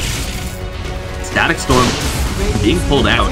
Not the highest cooldown in the world, but it is still a free ultimate they're able to get. Oh, get Mushi though. Speaking of free ultimates, that might just be a little bit better. Is Spectre worth more than a static storm? I would say so. That was a kill from Tins as well. I believe his first one. The towers could be dropped over the mid lane in the meantime. Mushi with this Mask of Madness, kind of reliant on that bag in order to really give him some fighting power. Mask of Madness, we usually see it on heroes that have some way of already amplifying their farm. It was like Medusa, obviously, at all the time because they have split shot. Oh, Radiant's middle tower is under attack. just not. I guess you just walk right by. Is on the run now. Glimpse was already used. Oh, so was Skewer. Tim's on his ass as the backup is coming in spades. Sam H and Raven always snipe 1437 with the shockwave. So he gets something before he goes down. RP onto 3. With the haunt coming in, Ice has the shockwave. He's gonna go down, but get 3 kills for the team. As Mushi respawns in, doesn't even have the empower, but cleaves through him anyway with the help of jabs. Ice, Magnus, and Helm of the Dominator, guys. It gives you attack speed, apparently. That doesn't seem right. What? Okay, it's the fact that it gives you 8 health regen. Like, it's very easy to underestimate health regen, but sometimes it just gives you just enough. And Mushi swooping in, who actually got all those kills. Looks like Mushi got 1, and Mushi got 2, and Ice got 2. Under God's Wrath going out now, giving them a little bit of vision. Looking for someone to clip back. Can't find anyone though. Courier up on the high ground. Run, little dog. Uh oh, gonna go down. But you're not gonna get away with that for free, Bounty Hunter. You just kill the dog. Whatever that game is called. Actually never played it. I heard it very beautiful. She's in Marvel vs. Capcom 3. She has a sword thing, and that's all. She has a sword in her back. The dog. We're learning all sorts of stuff here, guys. What is her name? It's an A, I think. I don't freaking know, man. That's in Y. Pretty standard build up here. far as SFs are concerned, despite the deaths, still easily on top of that worth. I mean, every single time he dies, he respawns immediately and gets a kill. Mushi is going to go first in my. I was not expecting this particular build from the Spectre. Again, with Empower, it didn't really mean... with Empower, you can go for really any build you want. Hell, as Spectre, you can go for whatever build you want. Empower just ensures that you always have super high damage output. So you can't go for these kind of more bulky, not quite pure carry items. I mean, Radiance isn't bad here. It's certainly never going to be bad on Spectre, but he actually can afford a Sunnyashin. Keep in mind, Radiance damage, the way it works is that the way the item works is that it gives you that flat damage, and Empower you separate flat damage, whereas Sunnyashin damage that it gives you, as far as the agility is concerned, is amplified by Empower. So you kind of get more extra value here by going for stat items in Spectre. Butterfly, Scotty, you know, those type of items perhaps. A little more priority here for Mushi and Raven. It's up and in the air like just doesn't care. Raven is dead. Backup is right around the corner, but way too far. Got a sigil flying out. Axe will TP out. Looks like everyone will be fine. Dude, this siege creep though. This siege creep card is out for blood. Someone will pick the stack. It was either yellow or Isis Ice. I cannot tell. The colors are too similar. Dire's middle tower I'm pretty sure though, Mineski can just swoop in and steal this stack. Not like an absolute necessity that TNC can get this, but at this point, being 7k behind, they kind of need all the gold they can get. Amaterasu. Yeah, I was close. I said it started with an A, and I was correct. So I'm not wrong. Yes. My dream in life to be not wrong. Mission success. Still, Haunt is up. Spectre actually in for BKB in its defensive build. Here from Spectre outside of this massive board. Again, Magnus and Power synergy is able to do Spectre things. Again, we haven't really seen this hero a lot as of late, but still you have this split push flexibility. Put 4 heroes in one lane, put the Spectre in another, kind of like an I would behave. And then just wait. Farm the jungle as safe as you can be. If you get jumped by 5 heroes, yeah, you die. But your team also is able to just push immediately afterward. So every single time you die, you will get some structural damage in exchange. It's not nothing. It really forces TNC to commit to fights. And this is what they're doing. They're going to go in and commit to a play. The worst thing you do in this scenario of TNC is just kind of waffle around and be unsure of what you're doing. You gotta take it in a direction. It may not be the best direction. It may end up screwing you over, but you just gotta do it anyway. Just do it. Don't let games be dreams, although maybe that's a time where you should have let your dreams be dreams. Jazz once again. Oh, gonna fail the but the grip goes off on the axe. Jazz right back. I'm gonna call down as well. Keeping themselves safe. Here come the Hunt Illusion. They get right on top. 1437. Slay him immediately. Did a lot of damage. He's tracking. And jumping very low, but no one's actually dying. On the TNC squad, they do dust up. Does that hit on the bounty hunter? It does. Snowball's going towards Raven, and Jazz may have gone a little bit too far. Here comes the RP. On to 2. Here comes the Razors to follow. Here goes 1. Here goes the other. The follower sleeping in the corner. Cuckoo, wake up. Team is dead. He is going to be able to not catch really anything. He gets obliterated by the skewer. Walrus punch to heaven. Back where Zeus belongs, I suppose. Mineski. Perfect fighting for them. That grip onto the axe for its thing, that skewer out of the call down AoE, 100% Mushi slays this stuff. And then Isis comes in with the RP afterwards. Dude, if you gripped fights, that will be exactly what it looks like. Mineski drop low on all of their heroes, but they don't fly on any of them. And that means they'll get a full team wipe, 5-0, and walk away with the Roshan, and of course Aegis on Moon. Mushi should have his BKB soon, if not now. Yeah, very soon, in fact.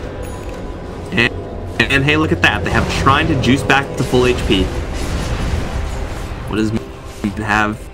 Go for a BKB on top of what he already has. Magnus. What's this Matt be? As he has the Blink Dagger after the Helmet Dominator. Does he really need anything else in this entire game? Not really. But he's gonna get a Shaft Blade to get that ease of initiation. I think Raven is able to figure out this stack this Jaguar only 7k net worth.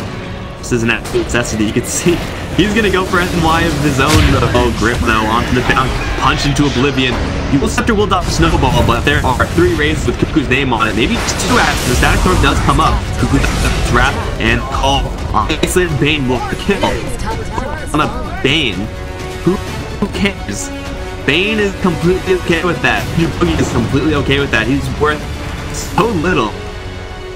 No offense to Boogie. Hearts for you. But they're more than okay giving away their Bane. The Bounty Hunter is actually worth more, so that 1-for-1 trade. I don't think the Bane was tracked or anything like that, so there's a flat win there for Mineski again. If it even matters. Double BKB, or these guys just gonna still get like the same items. I could see either of these 2 guys going for Eye of Scotty or Butterfly. The Shadow Fiend, usually we see like a little bit of mixed casting mixed in here. Like at this point, it'll be about when they try to go for that Ethereal Blade. Getting towards that level 25 mark very quickly. But you know what? You have power on your team if you just want to right-click things. Hello. They're going for a Sacred Relic. Not out of the ordinary. Sacred Relic with a Helm of Iron Will. And you've got a Nullifier going. Nullify all that much. I mean, it silences items like Evil Scepter and whatnot. Interesting. Let's see if he actually commits to that. Oh, smoke. Radiant's middle tower is under attack. Be careful. Ice is invisible. Oh, he's gonna grab him. Dude, we saw so many of those type of plays from Ice when he was playing that off-lane Tiny. And hey, just drag someone in. Magnus is suddenly Pudge. Worked out, man. They get to work on this tower. The spam from the Zeus is going to add up very quickly, so this isn't really something that's super sustainable as far as the push in itself is concerned. But really, there's as long as they try really hard to avoid fights, and it's super easy to avoid fights. Just make sure you're out of range of the axe, have vision of him, and make sure that the disruptor is dead. Or RP come right back into the raises. Even Haunt used there. They're gonna go in for more, and they will. Mushi is gonna dagger the top racks. So that doesn't do any damage, bro. He's gonna get caught and goes back with the grip goes off onto the axe, and he'll be obliterated. But he's taking a lot of damage. Well, will BKB and try to run away? No. He'll get tagged by something and dropped. The Aegis, keep in mind, is on the Shadow Fiend. And that's gonna be down with no haunt. So this is and another grab, a Raven. Dude, Ice is on fire this game. Really, everyone from Mineski is on fire. Ninja Boogie with these grips. Almost every single one I feel has been run out to the end of its duration. He's landing all the raises. Jab's been doing Tusk things. And then Mushi's been here in this game as well. He's playing an Spectre. He's gonna get glimpsed back. He will have a Nightmare for himself. Unfortunately, you can't deny yourself anymore with Nightmare. That kind of sucks. I feel like that was a cool little mechanic there for Bane that got rid of. He'll picked off. That's a track kill for the Bounty Hunter, but you can see this guy is very poor. This time, 25 minutes in, you at least want to have one of those medallions on top of your urn, if not that full soul vessel. I think this time people go urn, medallion, vessel. Spirit Vessel, not Soul Vessel. I mean, I don't think the sequencing really matters all that much, unless you're up against like really heavy healing heroes. But yeah, it's not there yet. Tim's just has not been able to get much track gold because he as a whole has not been able to get many kills. Period. Pressure Orb next on Ice. You thought it was. Oh man, it's gonna get worse. What do we have on the SF? Some ice? Interesting. Luna's gonna go for a little more of an old school Shadow Fiend item build with new school Shadow Fiend talent build. And just Mushi. Tim's coming in as well. But Ice is stalking the invisible Bounty Hunter.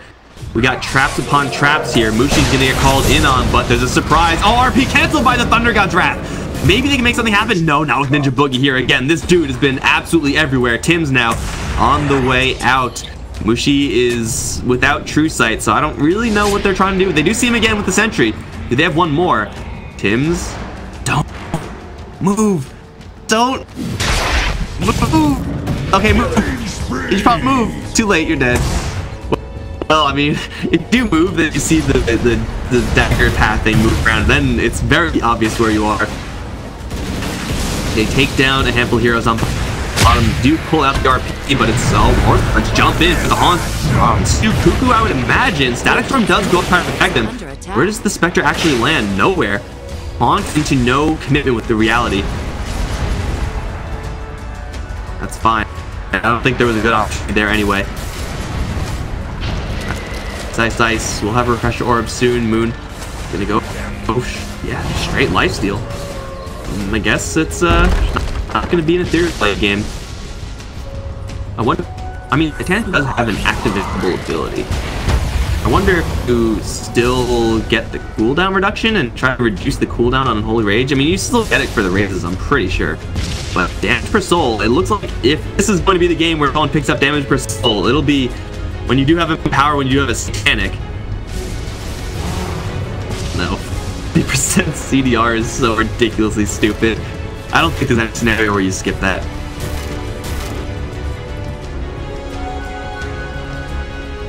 Still have a Shrine to kill. Ice.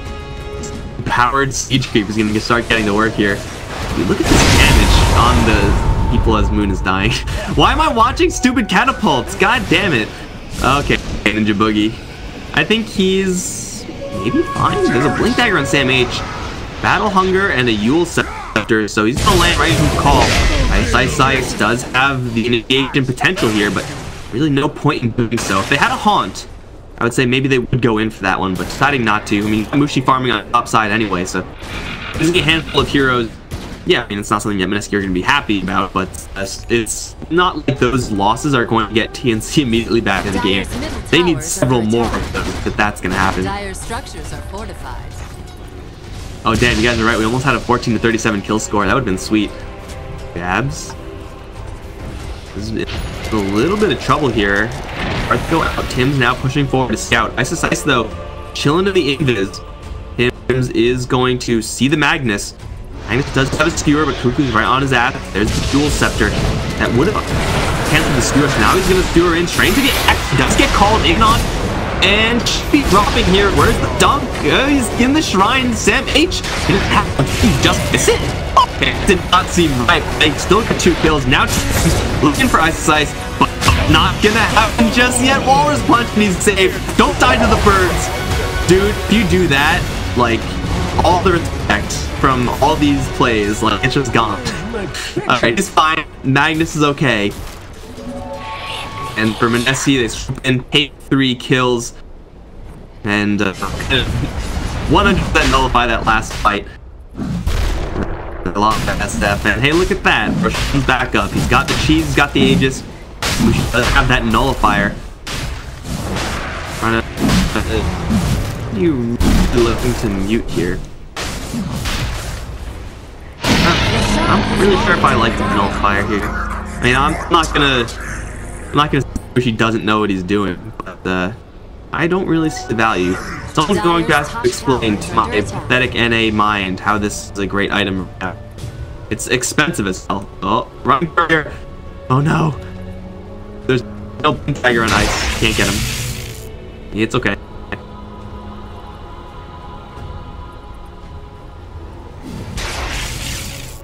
It do a lot of damage. Let's get that, like, slow effect, whatever it's called. So that load by 100% per 0.4 seconds. That's the one I'm talking about. Right now, Mineski. So far, tracks taken, but Satanic on the corner for the SF with the 8 and cheese at the ready, and hey, a free tier 2 tower to take with almost a 0% chance TNC are going to do anything about that. May as well swoop in and grab it. See, Spectre is still actually with her team. Probably going to TP bottom and start dealing with that. There you go. I don't know if Mineski will really get paid off by sticking around this top lane. Got Tim's on the really deep scout. Is this Vessel done yet? I don't know. This is a dire courier. Oh no, the dog! Not again! Ugh. Killed again. while I'm watching, once again, useless things happen. No ball forward. Mushi will survive that gank attempt and turn around for Sam H. No, doesn't even need to. Ninja Boogie is going to grab that kill. Dude, my camera control, A+, dude. If there was a rank higher than A+, I'd be getting that one. Oh, Skewer, a little bit past the Requiem, but it doesn't really matter because Raven is all alone. He tried to force staff, he didn't go anywhere. That's 2 kills. That is going to be the Requiem, RP, and Haunt. Still with the Satanic and this Aegis. SF feeling pretty comfortable right now. He is going to start getting that Unholy Rage lifesteal back, and Ice is going to go fishing. Fail this time, but hey, it doesn't matter. You still get the racks, right? Whatever works. Someone got glimpsed back. I didn't see it, but you know, that's fine. Going for second racks now. No gyro for a full minute. Wow, he's actually no, got buyback right now.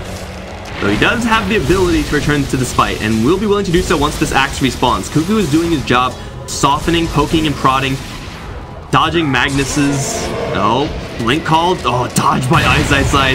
This man, he doesn't have an RP. He's just gonna slowly walk into place and skewer him back. The most glacially slow gank of all time, but they got him, forcing the buyback on the gyrocopter. Now as Moon's gonna push the high ground, snipe 1437, and Mushi does have that nullifier still. You gotta watch out if you're on the front line, especially Cuckoo. You can Yules to dodge the nullify effect. It's slow projectile, but you cannot Yules once you are nullified. Kill the missile! Oh, the nightmare! Dude, Ninja Boogie! Everyone on Mineski are just balling out of control right now. Cuckoo, trapped by the shards a little bit. That's not clean, though.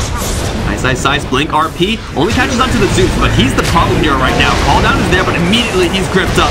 It's going to be canceled by a Shuriken, I think. And Raven will be able to skirt back to safety with that force staff, but Zeus immediately forced to buy out. Raven is trying to get a flat Ganon kill. Will get it on the Shadow Fiend, but that's just the first life. They have zero control here, so Mushi's going to walk out. Now here comes the Haunt. With Mushi, he's going to nullify the Zeus, get him with those slows, and he's dead. BKB protecting that kill. Cuckoo is dead for 90. He already bought back. And that is going to be that. 2 sets of racks. Do they still have Cheese? Do they still have a Magnus who wants to fight? Yes, they do. Magnus maybe. Oh, not going to happen because of the snowball. Oh my god, this is just a clinic. Raven's going to go down. Sam H is swamped. He's dead as well. And Jabs is not even killing 1437 because he doesn't have to. What a good guy. He's, never mind, he's gonna jump into the fountain and BM. Grats, once again, Mineski are going to destroy TNC. And you know what, guys?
Dire's structures are fortified.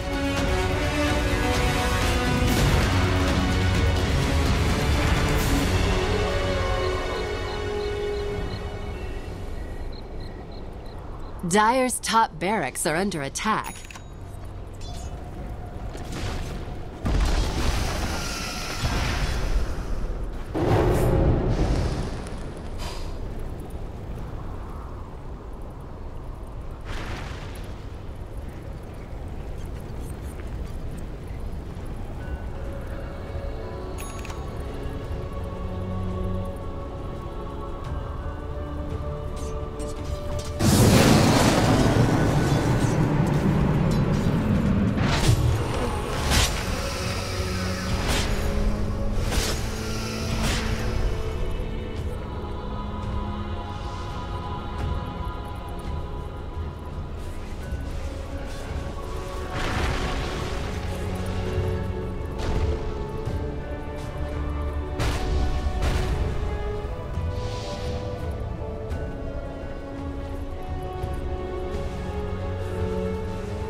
Lovely!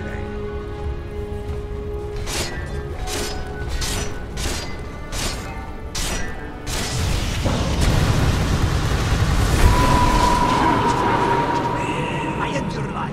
That's something good, maybe.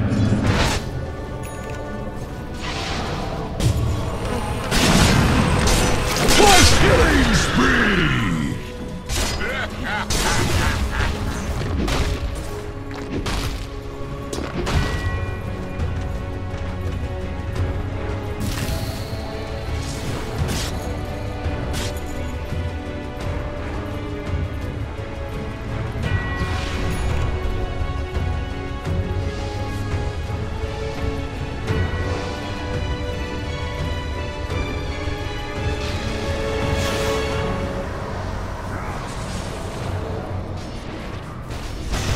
Dominating! Mega kill! Double kill!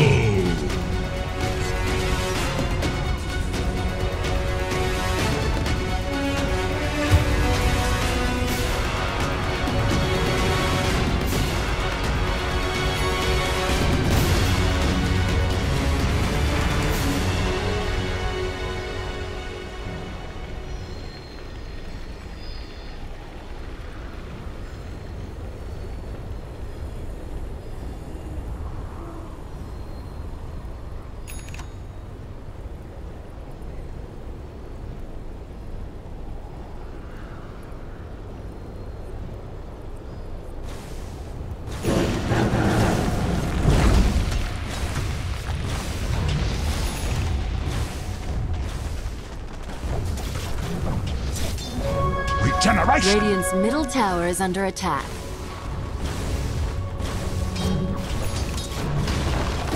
For the treasure!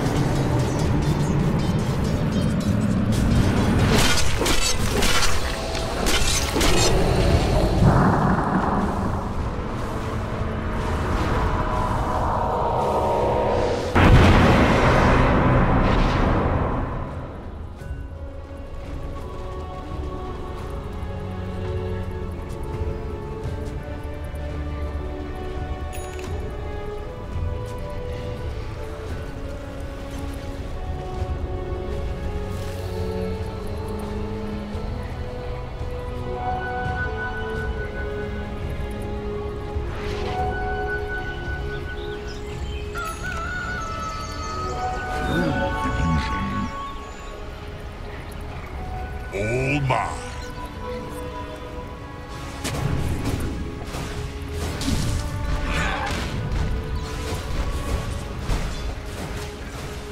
Ah! Fresh meat!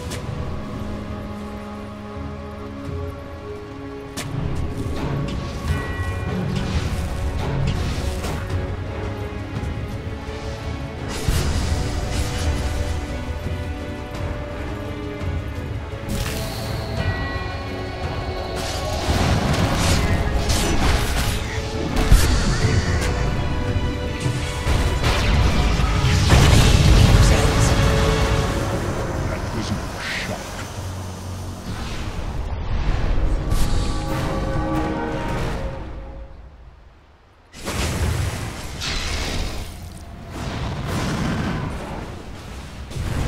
Dire's structures are fortified.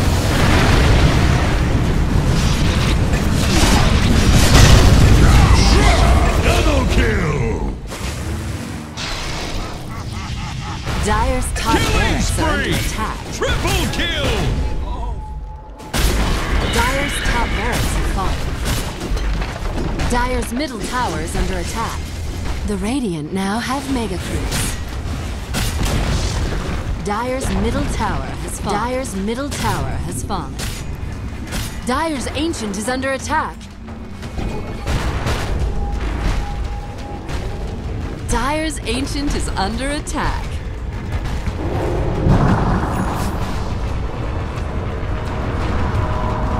Dire's Ancient is under attack.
Your turn to ban.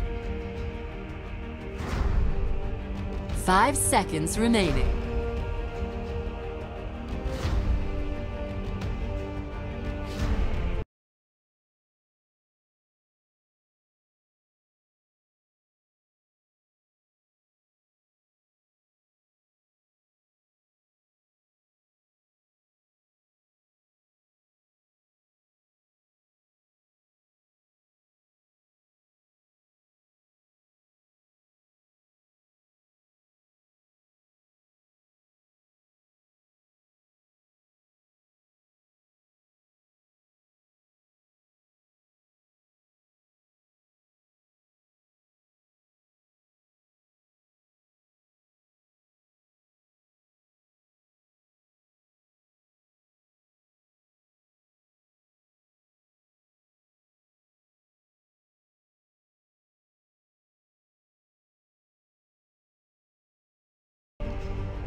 Ten seconds remaining. 5 seconds remaining.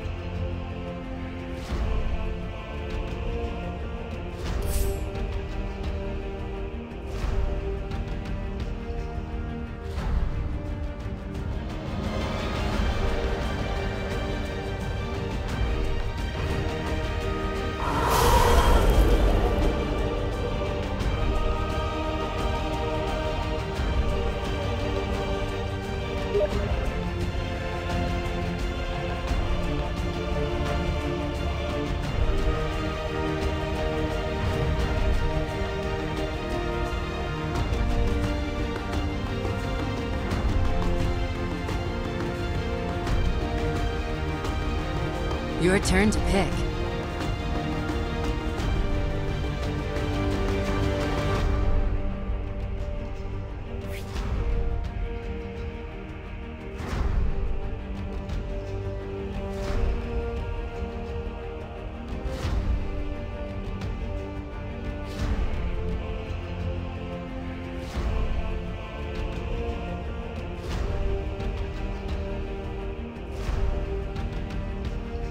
It's your turn to pick.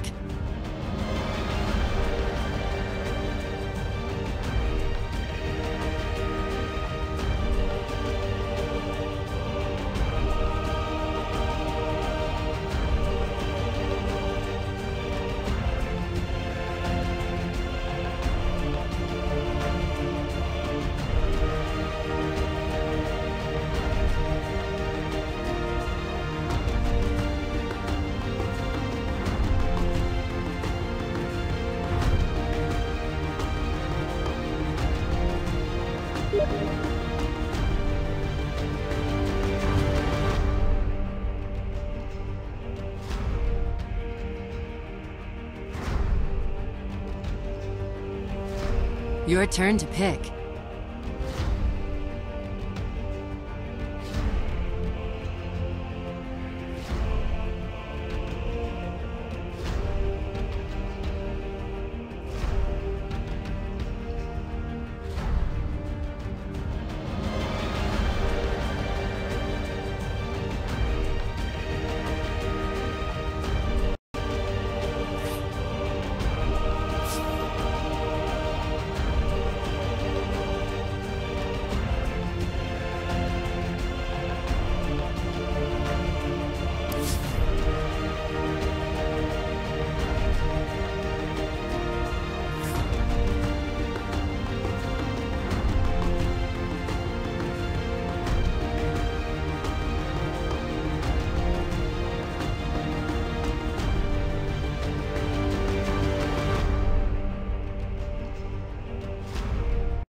Prepare for battle.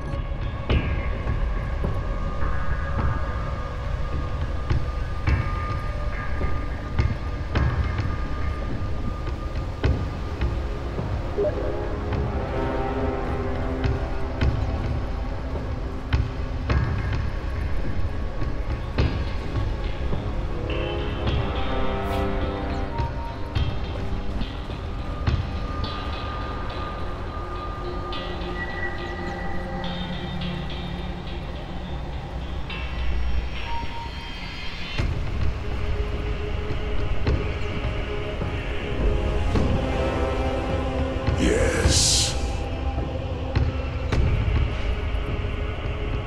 30 seconds to battle. Omens. Yes.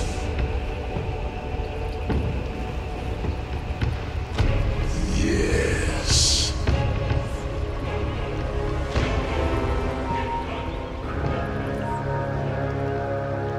Foul portents.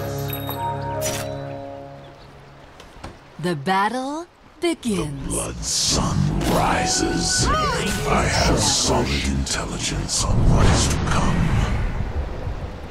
Fair warning, I was meant to have this. First blood! First blood, and the atmosphere's electric. I take wing.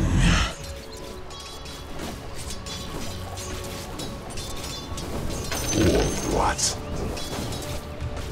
I bring bad news.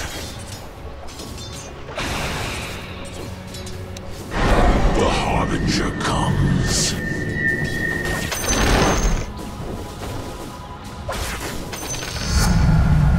I can see my home. Yes.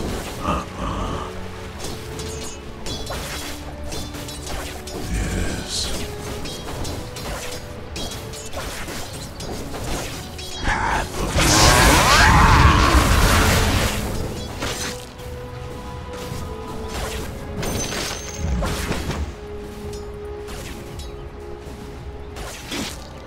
in flight.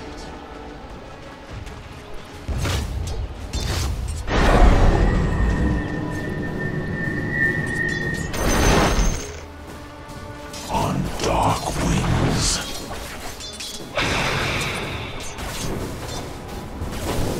Forerunner fate.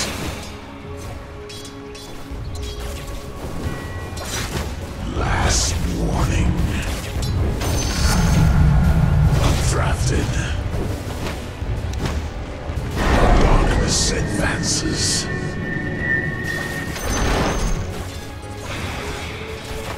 From the world on the rim.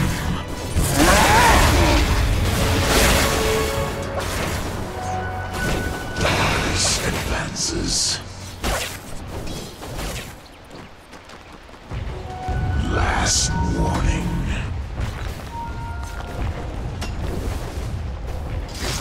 Dark shadows. At last. Fair warning.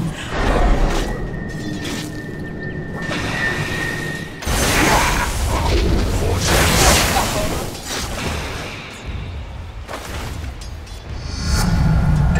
The darkness deepens.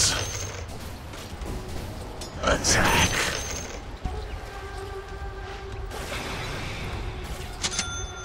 Yes.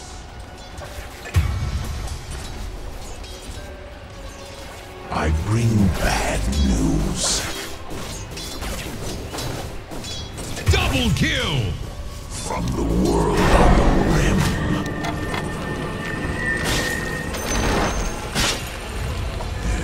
Back to the oblique world.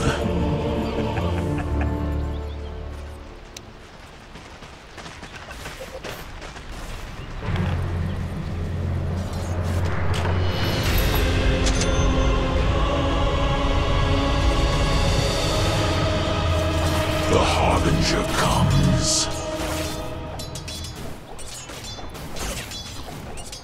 I bring dark tidings.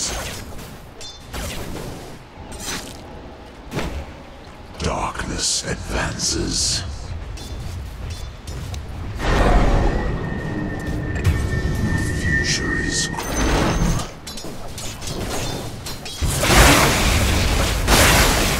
I bring destruction.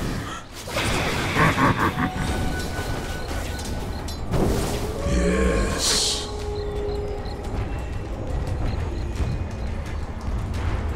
Your middle tower is burning. Lifted by bad wind. Dire's structures are fortified. Baleful wings. Darkness advances.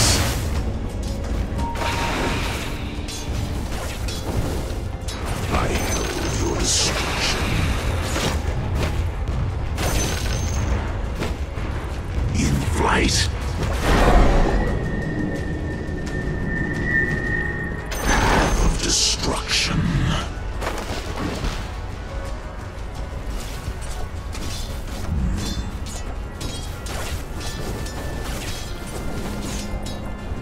Either or.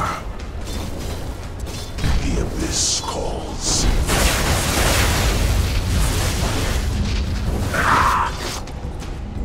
Yes. Killing spree! Yes.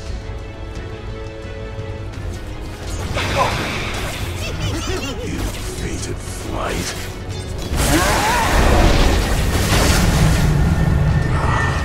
I call a draft on dark wings. Ill omens.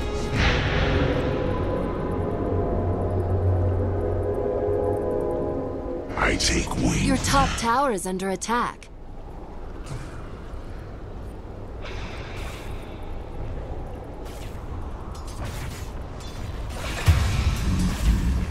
Your middle tower is under attack.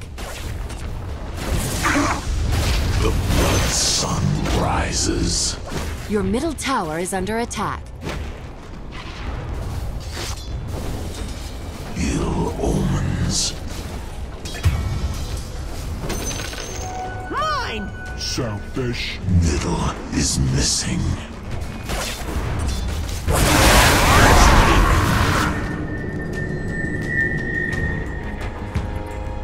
Your bottom tower is under attack.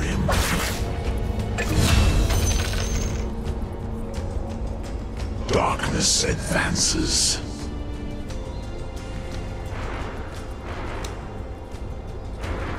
Yes. Double damage. Yes. Yes.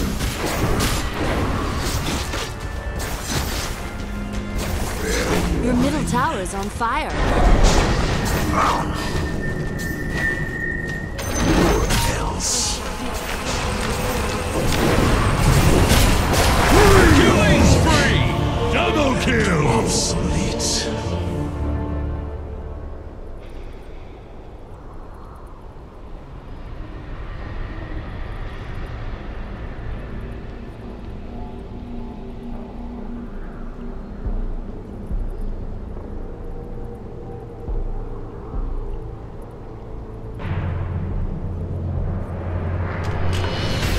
Worse things than me wait in the wings.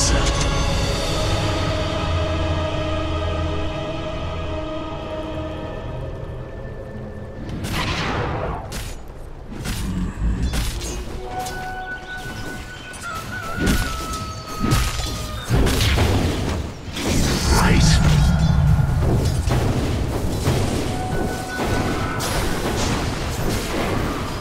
Path of destruction. A soldier's On death! dark wings. And sweet. Your top tower is burning. I bring destruction.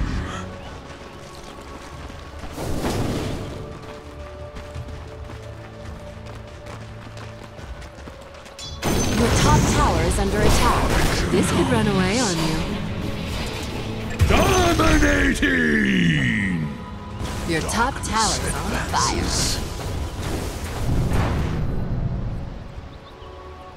I take wing.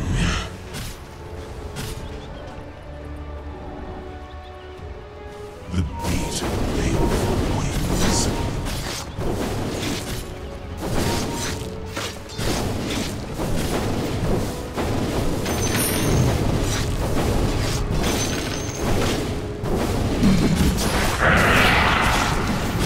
Who clipped me?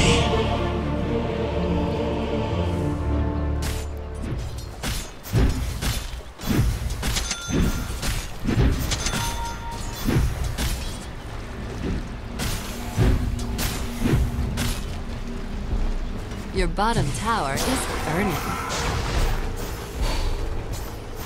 Ah, fresh meat! Your bottom tower is under attack. Let's try this again.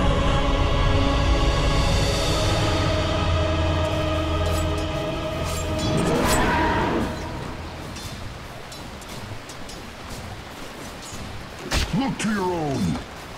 Yes. Your middle tower is under attack. Dark auspices. Your middle tower is on fire. Yes.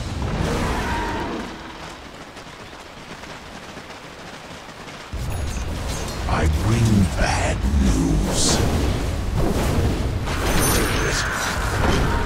Time to pop! The blood sun rises. Fresh meat!